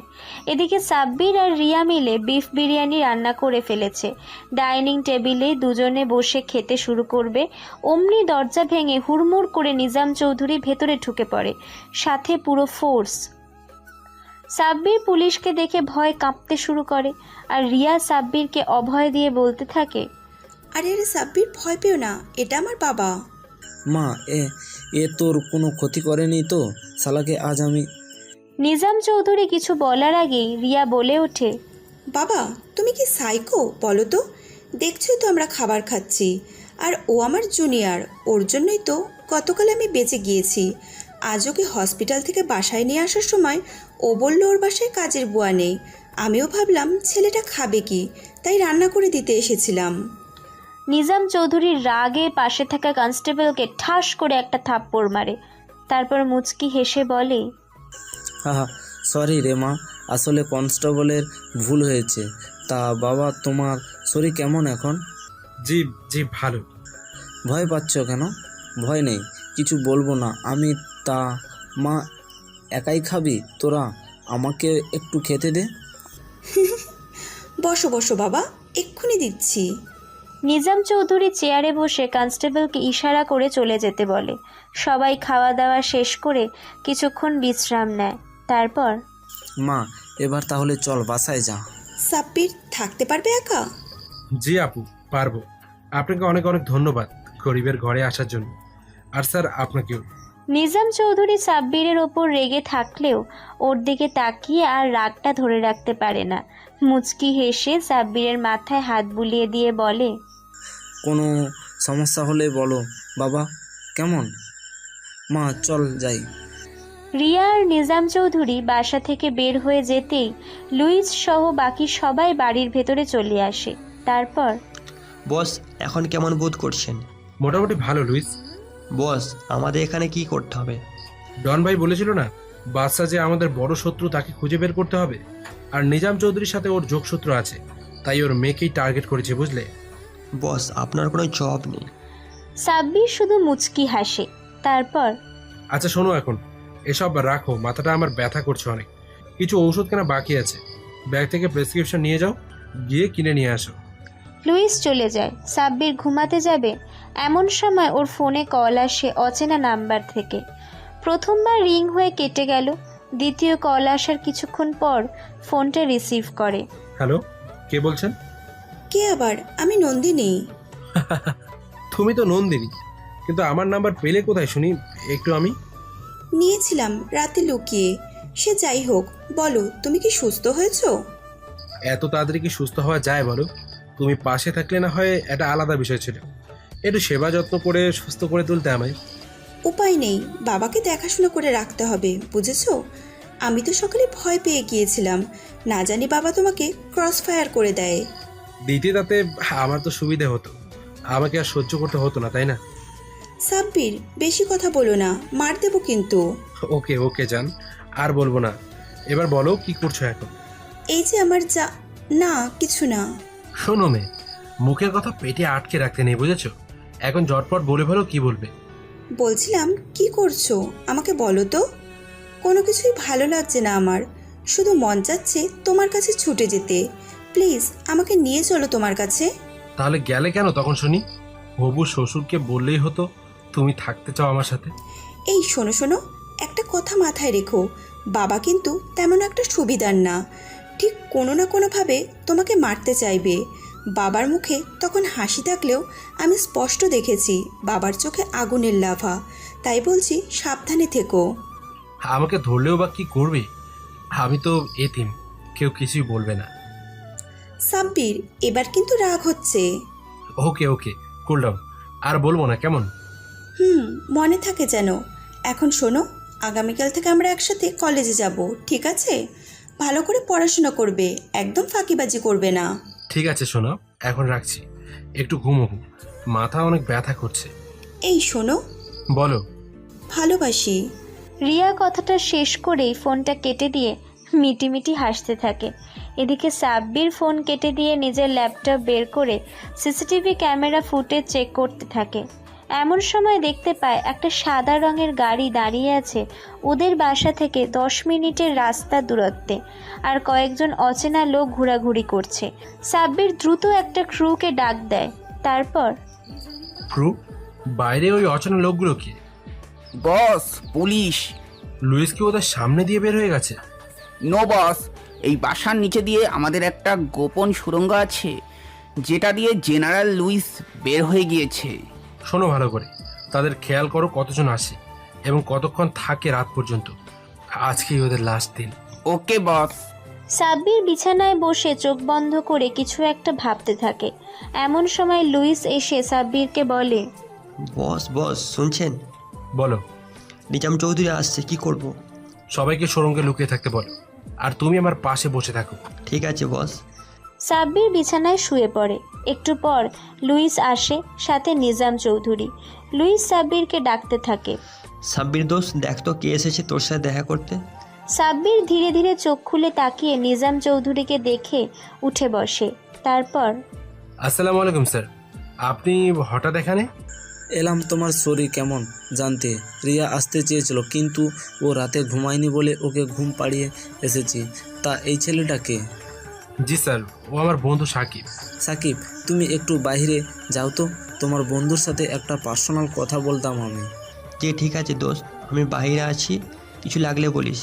লুইস বাইরে যেতেই নিজাম চৌধুরী দাঁত কিটমিট করে সাব্বিরের দিকে তাকায়। কোমর থেকে পিস্তল বের করে সাব্বিরের পাশে রেখে বলে, পিস্তলটা অনেক দিন হলো পড়েছিল বলে মরিচিকা ধরেছে, ভাবছি এটা একটু ব্যবহার করব। সেটা আমাকে বলছিস কেন? কি বললে তুমি? বলছি স্যার, আমাকে এটা বলছেন কেন?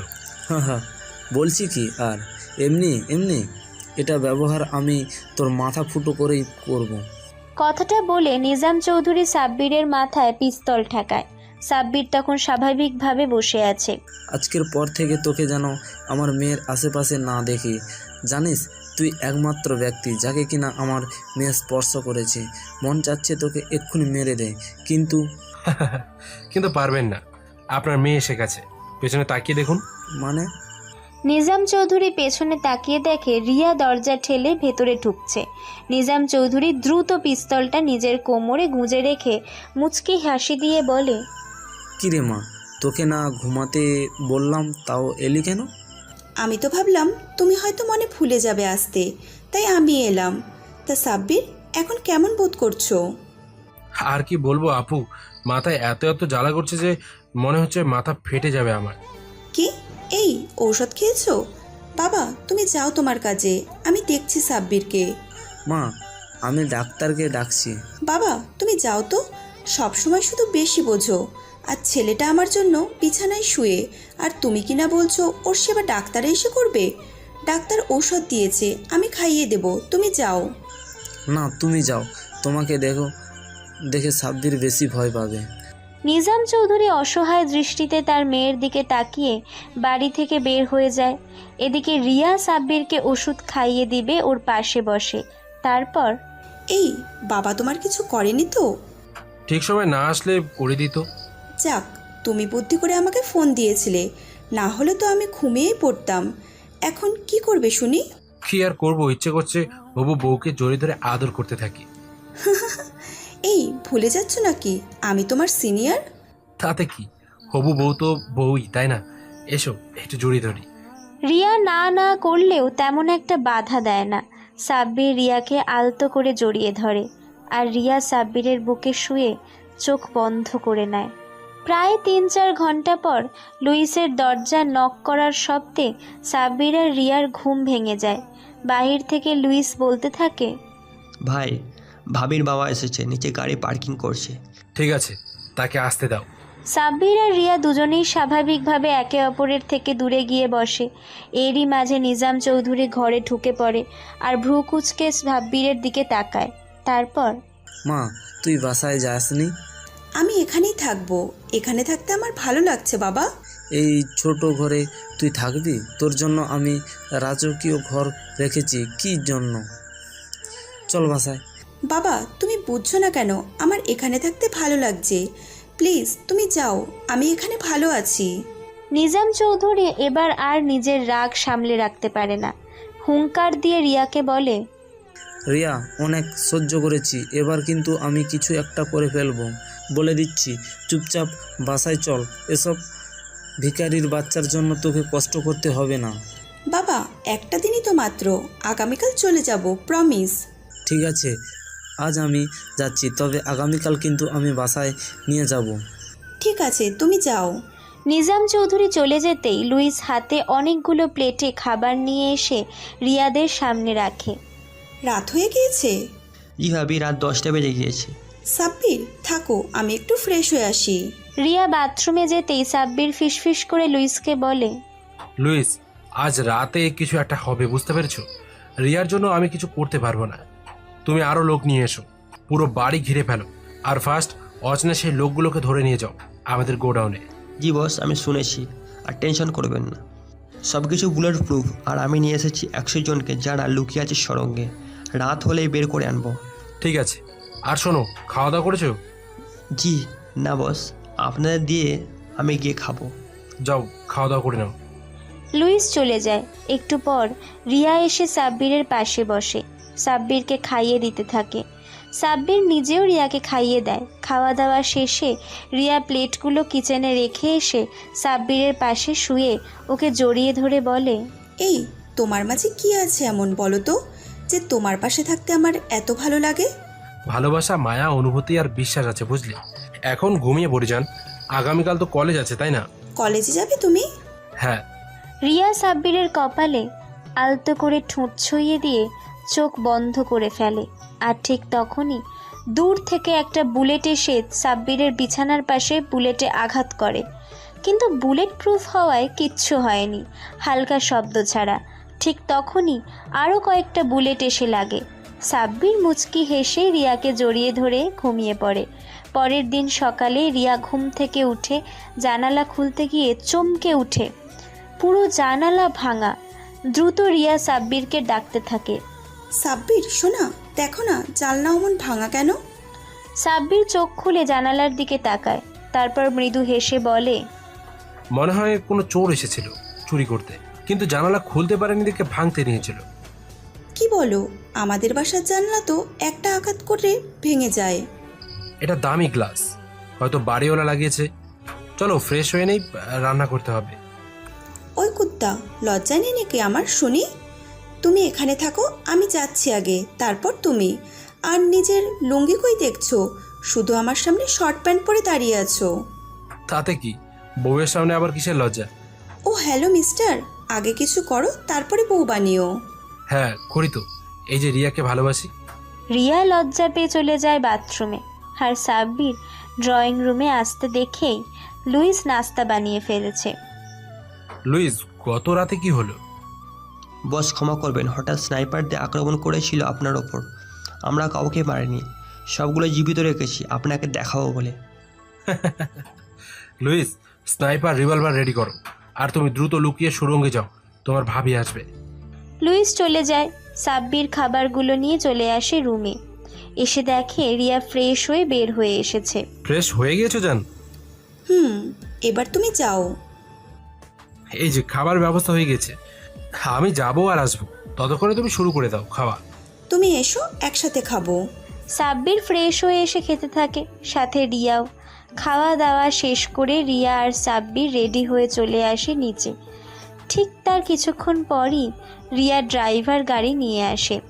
রিয়া আর সাব্বির গাড়িতে ওঠে, চলে আসে কলেজে। সাব্বির আর রিয়া একসাথে গাড়ি থেকে নামতেই সবাই অবাক হয়ে তাকিয়ে থাকে। এদিকে আশিক রিয়া আর সাব্বিরকে একসাথে নামতে দেখে রাগে জ্বলতে থাকে।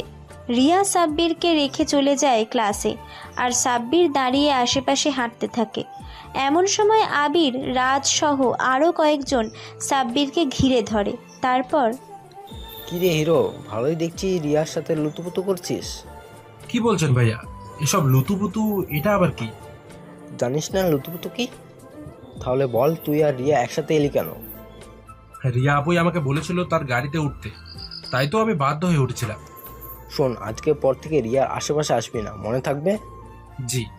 সাব্বির চলে আসে আবিরদের সামনে থেকে, আর কিছুটা দূরে গিয়ে ফোন দেয় লুইসকে। লুইস, কলেজে এসে তো আরো কয়েকটার ব্যবস্থা করতে হবে, শালাগুলো খুব বেড়ে গিয়েছে। ওকে বস। সাব্বির ফোন রেখে আশেপাশে হাঁটতে থাকে। এমন সময় রিয়া এসে সাব্বিরকে বলে, এই আবির তোমাকে কি বললো? শালাকে আজ আমি মেরেই ফেলবো। না, কিছু বলিনি, এমনি বললো আমার মাথায় ব্যান্ডেজ কেন। বলনি কেন? হবু বউ ধাক্কা মেরে ফাটিয়ে দিয়েছে। ধুর, এখন কি করবে? আজ তো আমার ক্লাস নেই। আমারও নেই, চলো পার্কে যাব ঘুরতে। আজ তো বাসায় যাব, বাবা আজ একবারও ডিস্টার্ব করতে আসলো না যে। কি করে বলবো আমি? কথাটা বলেই সাব্বির মুচকি হাসে। সাব্বির আর দেরি না করে রিয়াকে নিয়ে চলে আসে পার্কে। এদিকে নিজাম চৌধুরী বারবার তার ভাড়া করা গুন্ডাদের ফোন দিতে থাকে, কিন্তু তাদের ফোন বারবার সুইচ অফ দেখাতে থাকে। ঠিক সেই মুহূর্তেই নিজাম চৌধুরীর ফোনে একটা মেসেজ আসে, the black white gangster is back. Nizam Chowdhury মেসেজটা দেখে কিছুটা অবাক হয়ে যায়, আর সরাসরি বাদশাকে ফোন করে। বস। হ্যাঁ নিজাম, বলে ফেলো। বস, আমাদের সাথে পাঙ্গা নিতে মনে হচ্ছে নতুন কোনো গ্যাংস্টার চলে এসেছে। হ্যাঁ নিজাম, আমি জানি কে সে। ও তোমার আশেপাশে আছে, সাবধানে চলো, নয়তো আমিও তোমাকে ওদের হাত থেকে বাঁচাতে পারবো না। ঠিক আছে বস। লাইনটা কেটে যায়। নিজাম চৌধুরী কিছুটা ভয় পেয়েই সোফায় বসে থাকে। এদিকে সারা দিন ঘোরাঘুরি শেষে রিয়া বাসায় চলে যায়, আর সোফায় ওর বাবাকে চুপ করে বসে থাকতে দেখে রিয়া জিজ্ঞেস করে, কি হয়েছে বাবা, এভাবে তুমি বসে আছো কেন? আমাকে মারতে কোনো গ্যাংস্টার এসেছে রে। ও আমাকে বাঁচতে দেবে না মা। ভাবছি আমার কিছু হয়ে গেলে তোর কি হবে? মানে বাবা তোমাকে কেন মারতে আসবে? না রে মা, তবে সাবধানে থাকতে হবে। তুই রুমে যা, আজকে আমি পুরো বাড়ি নিরাপত্তা ব্যবস্থা করব, কোনো রিস্ক নেওয়া যাবে না। রিয়া সোজা ওর রুমে চলে আসে আর ঘুমিয়ে পড়ে। এদিকে সাব্বির দ্রুত চলে আসে গোডাউনে, হাতে স্নাইপার। সাব্বিরকে দেখে লুইস নিয়ে চলে আসে ওকে একটা রুমে, যেখানে লাইন ধরে রাখা হয়েছিল 25 জনকে, যাদের মাঝে আবিরও ছিল। সাব্বির মুচকি হেসে আবিরের সামনে গিয়ে হাঁটু ভাঁজ করে বসে। তারপর, কি রে, চিনতে পারছিস আমাকে? কে কে ভাই আপনি? আমি আপনাকে কি করেছি? সাব্বির নিজের মুখে লাগানো মাস্ক খুলে ফেলে, আবিরের দিকে তাকিয়ে জোরে জোরে হেসে ওঠে। তারপর, কি চিনতে পেরেছিস? তুই কেন তুলে এনেছিস আমাকে? শালা আমাদের লিডার চেয়ারম্যান জাহিদ জানলে তোকে একদম পুঁতে ফেলবে। ও আচ্ছা, তার আগে তোকে যে এই দুনিয়া ছেড়ে চলে যেতে হবে। সাব্বির স্নাইপার রিভলভার আবিরের মাথায় ঠেকাতেই ভয় কাঁপতে শুরু করে আবির, আর বলতে থাকে, ভাই ভাই আমাকে মারবেন না, আপনি যা বলবেন আমি তাই করব ভাই। গুড, লাইনে এসেছিস। তবে এবার বলতো, তোদের বসকে আমি কোথায় পাবো? কোথায় আবার? শালা তো এখন নাইট ক্লাবে ফুর্তি করতে ব্যস্ত। রাইট, তোকে আর আমার দরকার নেই, ছেড়ে দিলাম, ভালো থাকিস। কথাটা বলেই রিভলভারের ট্রিগারে চাপ দিতেই 6 ইঞ্চি মোটা আর 3 ইঞ্চি লম্বা বুলেট ঢুকে যায় আবিরের মাথায়। তারপর এক সিরিয়ালে দাঁড়িয়ে থাকা সবগুলোকে পরপর কয়েক রাউন্ড গুলি করে নিমেষে শেষ করে ফেলি। বস এখন কি করবেন? চলো, রক্তের খেলা যখন শুরু হয়ে গেছে, বসের সবগুলো শত্রুকে মেরে দেব। বসকে কি জানাবো বস? তার দরকার নেই, কাজ শেষ করে জানাবো। এখন চলো যাওয়া যাক, জাহিদের খোঁজটা মিটিয়ে আসি। সাব্বির, লুইস সহ প্রায় 40 জন ক্রু চলে আসে নাইট ক্লাবে, যেখানে কোনো ছেলে মানুষ নেই, সব অর্ধনগ্ন নারীতে ভর্তি। সাব্বিরদের ঢুকতে দেখে সবগুলো মেয়ে ভয় পেয়ে নিজেদের কাপড় পরতে ব্যস্ত হয়ে পড়ে। আর তখনও মদের নেশায় বুঁদ হয়েছিল জাহিদ। বস এত মাতাল, একে কি করব? এদের সাথে কি আর করবো, গুলি মেরে দিয়ে চলো। শালা মশা মারতে কামান নিয়ে এসেছিলাম আমরা। লুইস পরপর কয়েক রাউন্ড গুলি করে জাহিদের মাথায়, তারপর সেখান থেকে চলে আসে বাসায়। সাব্বির বাসায় আসতেই গোসল করতে থাকে। ঠিক তখনই একটা ফোন আসে অচেনা নাম্বার থেকে। সাব্বির রিসিভ করতেই অচেনা কেউ ভয়ঙ্কর কণ্ঠে বলে, তোর গার্লফ্রেন্ডকে বাঁচাতে চাইলে চলে আয় এক্ষুনি, না হলে শেষ করে দেব রে, শেষ করে দেব। হ্যাঁ, হ্যালো, কে বলছেন? কিন্তু ওপাশ থেকে কোনো কথা আর ভেসে আসে না, শুধু আসে একটা বিকট হাসির শব্দ। সাব্বির দ্রুত লুইস সহ আরও 20টা ক্রিউকে নিয়ে চলে আসে রিয়াদের বাসায়, কিন্তু সব কিছুই তো স্বাভাবিক। সাব্বির বুঝতে পারে কেউ তাকে ধোঁকা দিয়েছে। সাব্বির পাইপ বেয়ে রিয়ার রুমের সামনে যায় আর দেখে রিয়া গভীর ঘুমে আচ্ছন্ন। সাব্বির কিছুটা মুচকি হেসে চলে আসে সেখান থেকে। পরের দিন সকালে সাব্বিরের ঘুম ভেঙে যায়। রিয়ার ফোন দ্রুত রিসিভ করে সাব্বির, কিন্তু রিসিভ করেই সাব্বির অবাক হয়ে যায়। রিয়ার ফুঁপিয়ে কান্না করার শব্দ। সাব্বির কিছুটা ব্যস্ত হয়ে বলে, কি হয়েছে রিয়া, এভাবে কাঁদছো কেন? জান, কথা বলো, কাঁদছো কেন রিয়া? রিয়া, সাব্বির, তুমি জলদি আসো আমার বাসায়, আসো প্লিজ। কে বা কারা যেন বাবাকে খুন করছে। কি খুন? আমি এক্ষুনি আসছি রিয়া, তুমি টেনশন করো না। সাব্বির ফোন রেখে দিয়ে এক দৌড়ে বাহিরে চলে আসে আর লুইসদের নিয়ে চলে আসে রিয়ার বাসায়। রিয়া ততক্ষণে কেঁদে অস্থির। সাব্বিরকে দেখে সবার সামনেই সাব্বিরকে জড়িয়ে ধরে কাঁদতে থাকে। রিয়া, কাঁদে না, শোনা আমার। চুপ করো লুইস, সব কিছুর ব্যবস্থা করো, আঙ্কেলকে মাটি দিতে হবে। কিন্তু বাদ সাজে পুলিশ, তারা ময়নাতদন্ত করবে, তারপর মাটি দিতে হবে। সাব্বির তাদের কিছুই বলতে পারে না, কারণ এটা পুলিশ কেস, আর রিয়ার বাবা নিজেও পুলিশ ছিল। পরের দিন নিজাম চৌধুরীর লাশ নিয়ে আসা হয় এবং দ্রুত দাফন করে ফেলা হয়। সাব্বির রিয়াকে নিজের কাছেই নিয়ে চলে আসে।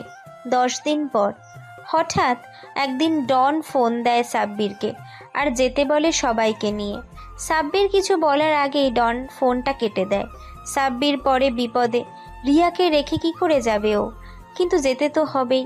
সাব্বির আর রিয়া মুখোমুখি বসে আছে, রিয়ার চোখে পানি। সাব্বির বারবার বলা সত্ত্বেও রিয়া কান্না করেই চলেছে। আরে সোনা, কান্না করছো কেন বলো তো? আমি কি একেবারে চলে যাচ্ছি? আমি তো আসবো কয়েকদিনের মধ্যে। আমি থাকবো কি করে শুনি এই বাসায় একা? তোমাকে আমি তো একা রেখে যাবো না এই বাসায়। তোমার জন্য আমি একটা বিলাসবহুল হোটেলে থাকার ব্যবস্থা করেছি। আমি না আসা পর্যন্ত ওখানে থাকবে তুমি। কিন্তু তুমি কি করো বলো তো? হঠাৎ কোথায় যাবে? আর এত কটা টাকা বা তুমি পেলে কোথায়? তোমাকে সব বলবো রিয়া, তবে আজ নয়, আমাদের বিয়ের দিন ঠিক বাসর ঘরেই সব বলবো। তুমি চিন্তা করো না একদম। ঠিক আছে, তবে তাড়াতাড়ি আসবে, কথা দাও। এই যে আমার জানুটাকে কথা দিলাম, আমি কাজ শেষ করেই চলে আসবো। আর আসার সময় বউটার জন্য অনেক অনেক কিছু নিয়ে আসবো। কিছু আনতে হবে না। আর শোনো, ফিরে এসেই কিন্তু আমাকে বিয়ে করতে হবে। আমি আর তোমার এত কাছে থেকেও স্বামীর ভালোবাসা থেকে বঞ্চিত হতে চাই না। আচ্ছা, এখন চলো যাওয়া যাক। সাব্বির রিয়াকে হোটেলে রেখে দ্রুত চলে আসে ডনের কাছে। তারপর, ভাই হঠাৎ এত জরুরি তলব? তোকে দেখার ইচ্ছে হয়েছিল রে, অনেক দিন তো হলো তোকে আমি দেখি না, আর আমাদের মনে হচ্ছে সময় শেষ রে। মানে? আমার চেয়েও বাদশা 1000 গুণ বেশি লোক রেডি করেছে। ও আমাদের বাঁচতে দিবে না, আমাদের মেরে ফেলবেও। ভাই একদম ভয় পেও না, শালাকে একদম শেষ করে ফেলবো। আর জানো, বাদশাকে চেনা একমাত্র ব্যক্তি নিজাম চৌধুরীকে আমি হত্যা করেছি। হ্যাঁ, বাদশা নিজেই মেরে দিয়েছে। ও জানতো আমি চিনি নিজামকে, আর চাইনি নিজাম নিজের জান বাঁচাতে সব বলে দেয়। সাব্বির আর কিছু বলতে যাবে তার আগেই চারপাশ থেকে বুলেট ছুটে আসতে থাকে। চারিদিকে হাজার হাজার লোক। এমন সময় ডনের পায়ে গুলি লাগে। সাব্বির পাল্টা গুলি করতে যাবে তার আগেই ডন সাব্বিরকে থামিয়ে দেয় আর বলে, না সাব্বির না, গুলি চালাস না ভাই। লুইস, দ্রুত সাব্বিরকে নিয়ে সুড়ঙ্গ দিয়ে বের হয়ে যাও। কিন্তু বস, আপনাকে একা রেখে কি করা যায়? ডন হুঙ্কার ছাড়ে, লুইস যাও, তাড়াতাড়ি বের হয়ে যাও, ওরা এসে পড়েছে। লুইস দ্রুত সাব্বিরকে নিয়ে একটা সুড়ঙ্গ দিয়ে বুলেটের গতিতে ছুটতে থাকে আর ছুটতে ছুটতে বলে, বস দেখলেন তো আমাদের ট্রেনিংটা কত কাজে গেছে। আমরা এখন ভেগে যেতে পারছি। লুইস, নিজের কাছে নিজেরই ঘৃণা হচ্ছে। আমরা ভাইকে রেখে একা পালিয়ে যাচ্ছি। ছি। বস, আপনার হাতে কি ওটা? ডন ভাইয়ের মোবাইল। ভাইয়ের তো ছবি নেই আমাদের কাছে, তাই ফোনটা এনেছি, যদি কোনো ছবি থাকে এখানে। লুইস আর সাব্বির আরও দ্রুত দৌড়তে থাকে। এমন সময় বিকট শব্দে একটা ব্লাস্ট হয়, যার সাথে পুরো সুড়ঙ্গ অনেক কম্পন সৃষ্টি হয়। ঠিক তখনই সাব্বির আর লুইস বেরিয়ে আসে সুড়ঙ্গ থেকে। সাব্বির আর লুইস দাঁড়িয়ে আছে একটা বিশাল বড় একটা জঙ্গলের মাঝে। সাব্বির আর লুইস দেরি করে না, দ্রুত পালিয়ে জঙ্গল ত্যাগ করতে হবে। অমনি দেখতে পায় জঙ্গলের এক মাথায় আগুন জ্বলছে, হয়তো কেউ ওখানে আছে। সাব্বির আর লুইস আর চোখে সেদিকে কিছুক্ষণ তাকিয়ে থেকে চলে আসে সেখান থেকে। সাব্বির আবারও ঢাকায় এসে চলে যায় রিয়ার কাছে। সাব্বির রিয়ার সামনে গিয়ে বলে, জান, চলে এসেছি আমি। চলে এসেছো? এসো, একটু জড়িয়ে ধরো আমাকে। সাব্বির ভ্রু কুঁচকে রিয়ার দিকে তাকায়। ওর পুরো চোখ মুখে রক্তের ছাপ। সাব্বির বুঝতে পারে রিয়া অনেক কান্না করেছে, তাই 2 হাত বাড়িয়ে দেয় রিয়ার দিকে। রিয়াও দৌড়ে এসে সাব্বিরকে জড়িয়ে ধরে। ঠিক তার কিছুক্ষণ পরই রিয়া পেছন থেকে বড় একটা ছুরি বের করে সাব্বিরের পেটে ঢুকিয়ে দেয়। একের পর এক ছুরি চালিয়ে সাব্বিরকে ধাক্কা দিয়ে ফেলে দেয়। তারপর ডেভিলদের মতো বিকট শব্দে হেসে ওঠে, বলতে থাকে, কি করে ভাবলি তুই আমার বাবার খুনি? তোর সাথে আমি বিয়ে করব? দ্য ব্ল্যাক হোয়াইট গ্যাংস্টার তুই। আমার বাবাকে তুই নৃশংসভাবে হত্যা করেছিস। কি করেছিল আমার বাবা? কেন হত্যা করলি বল না? আমাকে কেন এতিম করলি? আমি হত্যা করিনি রিয়া। তাহলে সেই রাতে কেন গিয়েছিলি আমার বাসায়? বল, কেন গিয়েছিলি? আসলে থাক, তোকে আর বলতে হবে না। এই দেখ সিসিটিভি ক্যামেরা ফুটেজ। অস্বীকার করবি তুই যাসনি আমার বাসায়? হ্যাঁ গিয়েছিলাম, কিন্তু বাকিটা বলার আগেই রিয়া ছুটে এসে আবারও চাকু ঢুকিয়ে দেয় সাব্বিরের পেটে। সাব্বির কোঁকিয়ে ওঠে। আজ থেকে তোর আমার সম্পর্ক শেষ। আমি চলে যাচ্ছি কানাডায় নিজের স্বপ্ন পূরণ করতে। ভালো থাকিস। রিয়া ব্যাগ নিয়ে বের হয়ে যায়। এদিকে সাব্বির লুইসকে ফোন দিতে গিয়ে চোখে ঝাপসা দেখতে থাকে। ধীরে ধীরে সাব্বিরের চোখ বন্ধ করে ফেলে। নিঃশ্বাস ভারী হয়ে আসে সাব্বিরের। 3 মাস পর ধীরে ধীরে চোখ খুলে তাকায় সাব্বির। আশেপাশে তাকাতে থাকে ও। বিশাল বড় একটা রুমে শুয়ে আছে ও। ঠিক তখনই একটা নার্স এসে সাব্বিরকে চোখ খুলতে দেখে দৌড়ে চলে যায় রুম থেকে। আর কিছুক্ষণ পরই ডাক্তারকে ডেকে নিয়ে চলে আসে, আর তাদের পেছন পেছন ছুটে আসে লুইস। ডাক্তার অনেকক্ষণ সাব্বিরকে চেক আপ করে মুচকি হেসে লুইসকে বলে, লুইস, তোমার জিদের কাছে আমরা হার মেনেছি, গান ফিরে টসেছি। তোমার পেশেন্টের এখন বিপদমুক্ত, কোনো টেনশন নেই, আর 1 মাস লাগবে ওর স্বাভাবিকভাবে কোনো কিছু খেতে। লুইস ডাক্তারকে বিদায় করে সাব্বিরের পাশে এসে বসে। তারপর সাব্বিরের মাথায় হাত বুলিয়ে দিতে থাকে। তারপর বলে, বস এখন আপনি সুস্থ আছেন, দ্রুত ভালো হয়ে যাবেন বস, কোনো চিন্তা নেই আর। সাব্বির চোখের ইশারায় সম্মতি জানায়। 1 মাস পর সাব্বির দাঁড়িয়ে আছে 10 তলা বিল্ডিংয়ের সামনে। তার পাশেই দাঁড়িয়ে আছে লুইস। লুইস, বলতে পারো রিয়া এমন কেন করলো? আর ওকে ওর বাবার ভিডিওটা কে দিল? বস ওটা সিসিটিভির ক্যামেরা ফুটেজ নয়, সেটা কি আপনি জানেন? হ্যাঁ, সেই জন্যই তো বললাম, ভিডিওটা কে করলো আর রিয়াকেই বা দিল কে? বস আমার মনে হয় আমাদের সাথে কেউ একজন গেম খেলছে, ঠিক দাবা খেলা গুটির মতো। হ্যাঁ, আমিও বুঝতে পেরেছি। দেখি রিয়ার ফোনটা দাও তো। লুইস রিয়ার ফোনটা সাব্বিরকে দেয়। সাব্বির কিছুক্ষণ ঘাটাঘাটি করার পর দেখতে পায় একটা নাম্বার থেকে রিয়াকে এইসব দেওয়া হয়েছে। সাব্বির ফোন দেয় সেই নাম্বারে, কিন্তু সাব্বিরকে অবাক করে দিয়ে লুইসের হাতে থাকা ডনের ফোনে কল চলে যায়। সাব্বির বিস্ময় ভরা চোখে লুইসের হাতের দিকে তাকায়। লুইস নিজেও অবাক। বস তার মানে এইসব কিছুর মূল ডন? হ্যাঁ, এই হলো তবে আসল রহস্য। ডন নিজেই আমাদের নিয়ে গেম পরিচালনা করছে। শালাকে ওর চালে ওকে ফাঁসিয়ে দেবো আমি। দেশে যাওয়ার ব্যবস্থা করো লুইস। ঠিক করেছি বস, আজকে আমাদের ফ্লাইট। সাব্বির আর লুইস চলে আসে বাংলাদেশে। তবে দেশে আসার আগেই লুইস ওর গ্যাংস্টার বন্ধুদের থেকে 200 জন ক্রিউকে নিয়ে চলে আসে। সাব্বির আর লুইস দাঁড়িয়ে আছে সেই জঙ্গলের সামনে যেখানে সুড়ঙ্গের শেষ। সাব্বির লুইসের দিকে তাকায় আর লুইস বলে ওঠে, বস এখানে দেখছি কিছুই বদলায়নি, এখনো সেই একই সময় আগুন জ্বলছে। হ্যাঁ তাই তো, তাহলে কি সেই একই ব্যক্তি এখানেই রয়েছে? Soldier, ready and move fast.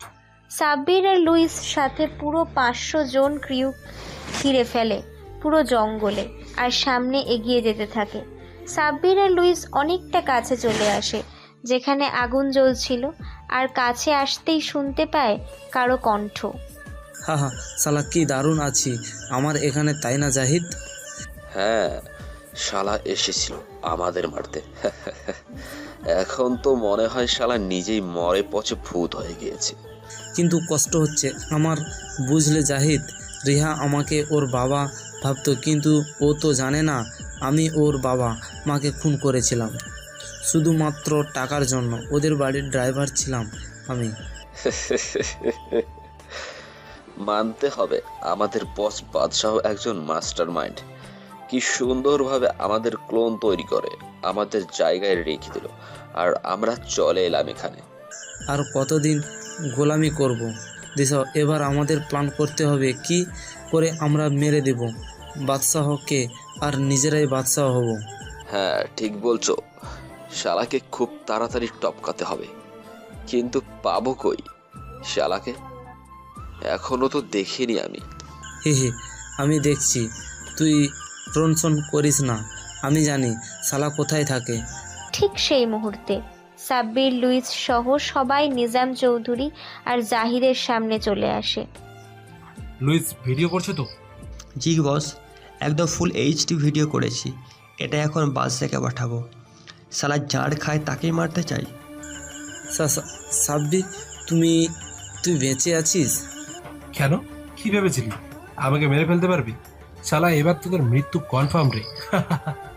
বাচ্চাকে পাঠিয়ে দাও ভিডিও লুইস। এই না, এমন করিস না, তুই যা বলবি আমি তাই করব। সত্যি তো ভেবেছিলিস? হা, সত্যি বলছি, তুই যা বলবি আমি তাই করব। প্লিজ তবুও ভিডিওটা বাদশাকে দেস না। বল বাচ্চা কোথায় আছে? নিজাম চৌধুরী একটা ঠিকানা বলে। ঠিকানা শুনে সাব্বির অট্ট হাসি দিয়ে নিজাম চৌধুরী আর জাহিদকে নিয়ে চলে আসে। পরের দিন সকাল হতেই সাব্বির নিউজ পেপার হাতে নেয়, আর যা দেখে তা দেখার জন্য মোটেও প্রস্তুত ছিল না সাব্বির। বড় বড় হেডলাইনে লেখা, সৎ ছেলের হাতে নির্যাতিত একটা বৃদ্ধ। সেই বৃদ্ধ আর কেউ নয়, সাব্বিরের বাবা।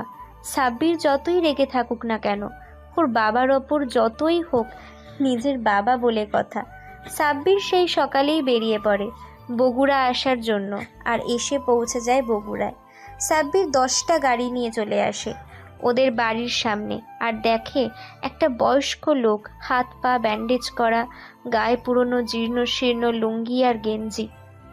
সাব্বির লোকটার সামনে গিয়ে বলে, চিনতে পেরেছো বাবা আমাকে? বৃদ্ধ লোকটা কিছু সময় সাব্বিরের দিকে তাকিয়ে থেকে চোখের পানি ছেড়ে দিয়ে বলে, বাপ, তুই এসেছিস? দয়া করে বাবা, আমাকে এখান থেকে নিয়ে চল বাবা, ওরা আমাকে মেরে ফেলবে। নিয়ে যাব, তবে তার আগে বলো তোমার এই অবস্থা কে করেছে? তোর চলে যাওয়ার পরের দিনই রেনু ওর ছেলেকে নিয়ে আসে, আর নিয়ে আসার পর থেকে আমাকে চাপ দিতে থাকে যেন আমি ওর ছেলেকে আমার সব সম্পত্তি লিখে দেই। রেনু রোজকার ঘ্যান ঘ্যান শুনতে ভালো লাগে না, তাই একদিন ওকে থাপ্পড় মারি, আর তারপরেই ও আর ওর ছেলে মিলে আমাকে খুব মারে, আর দুজনেই হেসে আমাকে বলে তোকে নাকি ওরা ইচ্ছে করেই বিনা কারণে বের করে দিয়েছে, শুধুমাত্র আমার সম্পত্তিগুলো নিজেদের নামে করে নিবে বলে। জানিস বাবা, মা ছেলে হলেও ওরা দুজন স্বামী স্ত্রীর মতোই আমার সামনে সঙ্গম করত। লজ্জায় আমি তাকাতে পারতাম না। আমাকে এক বেলাও ভাত খেতে দিত না, রোজ খুব মারতো। আর জানিস, ওরা না ঋতুকে খুন করে ফেলেছে রে। এদিকে গাড়ির শব্দে সাব্বিরের সৎমা আর তার ছেলে মুন্না বাড়ি থেকে বের হয়ে সাব্বিরকে দেখে মারার জন্য তেড়ে আসতে নিবে। তার আগেই লুইস সহ বাকি সবগুলো ক্রু মুন্না আর সাব্বিরের সৎমাকে বাঁশের সাথে উল্টো করে ঝুলিয়ে দেয়। সাব্বির রাগে ছুটে গিয়ে লাথি মারে ওর মায়ের মুখে, তারপর হকি স্টিক দিয়ে একের পর এক মারতে থাকে মুন্নাকে। মারতে মারতে মুন্নাকে আধমরা করে ফেলে। লুইসকে ইশারা করতেই লুইস বিশাল বড় একটা পাতিল নিয়ে আসে, যার পুরোটাই পানি দিয়ে ভর্তি। রেনু আর মুন্নাকে ঠিক পাতিলের উপর 1 ইঞ্চি উপরে ঝুলিয়ে রাখে সাব্বির, তারপর পানি ফোটাতে শুরু করে। পানির তীব্রভাবে রেনু আর মুন্নার শরীর ঝলসে যেতে থাকে। শেষে সাব্বির ওদের দড়ি খুলে দিতেই গরম পানির মধ্যে পড়ে গিয়ে একদম গলে যায়। সাব্বির সেখান থেকে ওর বাবাকে নিয়ে এসে পাঠিয়ে দেয় কানাডার একটা বড় হসপিটালে। তারপর, লুইস, এবার তাহলে আমাদের শেষ চালটা খেলতেই হবে, তাই না? জি বস, অনেক হয়েছে লুকোচুরি। সালা ডনি যে বাদশা, আমাদের আগে বুঝে নিতে হতো। সাব্বির আর কোনো কিছু না বলে চলে আসে সোজা একটা বিশাল বড় গোডাউনের সামনে। সাব্বির ইশারা করে পুরো গোডাউনকে ঘিরে ফেলতে আর গুলি চালিয়ে এগিয়ে যেতে। সাব্বির এগিয়ে যায় সামনের দিকে। ঠিক তখনই ডন সাব্বিরের সামনে আসে হাততালি দিতে দিতে। তারপর, যাক শালা, তোর দেখি অনেক বুদ্ধি রে, আমাকে ধরে ফেললি তুই। কি করব বল, তোর থেকে যে আমি ট্রেনিং নিয়েছি। কিন্তু তাই শালা, তুই তো ছিলি আমার সামান্য একটা গুটি রে। কেন করলি এমন তুই? আর বলিস না, এই গ্যাংয়ের জীবনে বহুদিন ধরেই ছিলাম, কিন্তু বসে থাকতে থাকতে বোরিং হয়ে গিয়েছিলাম। ঠিক তখনই মাথায় আসলো মাস্টার প্ল্যান, যেখানে আমার চরিত্র হবে দুটো, বাদশাহ আর ডন। ঠিক তখনই আমি তোকে সাজিয়ে ফেলি। তোকে আমি সেকেন্ড বস বানিয়ে ডনের আসনে বসিয়ে আমি মারা যাব ঠিকই, কিন্তু ফিরে আসবো বাদশাহ হিসেবে। সেদিন আমি মারা যাইনি রে, মারা গিয়েছিল আমার ক্লোন, যাকে আমি আমার চেহারা দান করেছি। ঠিক তখনই পেছন থেকে কেউ একজন গুলি করে সাব্বিরকে। গুলিটা সাব্বিরের বুক ফুটো করে দেয়। কোনো রকমে সাব্বির পেছনে তাকিয়ে দেখে গুলিটা আর কেউ নয়, লুইস নিজে করেছে। বাদশাহ হাসতে হাসতে লুইসকে জড়িয়ে ধরে, বলে, লুইস সাব্বাস আমার কথা রাখার জন্য, তোমাকে আমি বহু উপরে উঠিয়ে দেব। বাদশাহ ওরফে ডন কথাটা বলেই পকেট থেকে পিস্তল বের করে গুলি করে ঝাঁঝরা করে দেয় লুইসের দেহ। আর তারপর ডন বিকট শব্দে হাসতে হাসতে বলে, নাও গেম ইজ ওভার। কিন্তু ঠিক সেই সময় পেছন থেকে কেউ একজন গুলি করে বাদশার বুকে। বাদশা অবাক হয়ে পেছনে তাকিয়ে দেখে সাব্বির দাঁড়িয়ে। কি ভেবেছিলি তুই? গেম কি তোর ভাবনা অনুযায়ী চলবে? আমি কি পারি না কোনো চাল চালতে? আমার আগেই সন্দেহ হয়েছিল লুইস এর ওপর, যখন আমি ওকে দেখেছিলাম গত রাতে তোর সাথে কথা বলতে, আর তারপরেই নিজের চেহারায় একটা ক্লোন তৈরি করি আর তোর সামনে নিয়ে আসি। বাকিটা তো তুই দেখলি। আমাকে মারিস না, ভুলে যাস না আমি তোকে এত দূর এনেছি। এটাই ছিল তোর বড় ভুল। সাব্বির আর কোনো কথা না বলে পরপর গুলি করে ডনের মাথায়। তারপর সেদিনই চলে আসে কানাডায়, ওর বাবা যে হসপিটালে রয়েছে সেখানে। সাব্বির ওর বাবার পাশে বসে আছে। ঠিক তখনই কেউ একজন পেছন থেকে ডাকে সাব্বিরকে। সাব্বির পেছন দিকে ফিরে তাকাতে দাঁড়িয়ে দেখে রিয়াকে। রিয়া সাব্বিরকে দেখে ঘৃণায় চলে যেতে নিবে, তার আগেই সাব্বির রিয়ার হাত ধরে ফেলে। এ কি করেছেন উনি? আমার হাত ধরছেন কেন? ছাড়ুন বলছি। আমি জানি তুমি রেগে আছো আমার ওপর, আমিও আর তোমাকে ডিস্টার্ব করব না। তবে একটা জিনিস দেখাতে চাই তোমাকে, দেখবে? হ্যাঁ দেখান, কি দেখাবেন? তারপর আমাকে মুক্তি দিন। সাব্বির পকেট থেকে লুইসের করা ভিডিওটা দেখায় রিয়াকে। রিয়া অবাক নয়নে ভিডিওটা দেখে চুপ করে চলে যায় রুম থেকে। সাব্বির ওর বাবাকে নিয়ে হসপিটাল থেকে বের হতে যাবে, তার আগেই রিয়া এসে সাব্বিরের সামনে দাঁড়ায়। তারপর কোমরে হাত দিয়ে রাগী চোখে বলে, এই তুমি এত খারাপ কেন বলো তো? এর আগে আমি তোমাকে ভুল বুঝেছি, আর এখন তুমি। তো কি করব? কিছুই না, ভুল বোঝাবুঝি না হয় আমাদের মাঝেই থাক। বাবাকে তো নাতি নাতনির মুখ দেখাতে হবে, তাই না? হ্যাঁ, কিন্তু দেখাবো কি করে? তোমার বৌমা যে এখন আমাকে মেনে নেয়নি। কে বলেছে নেয়নি? এই যে নিয়েছি তো।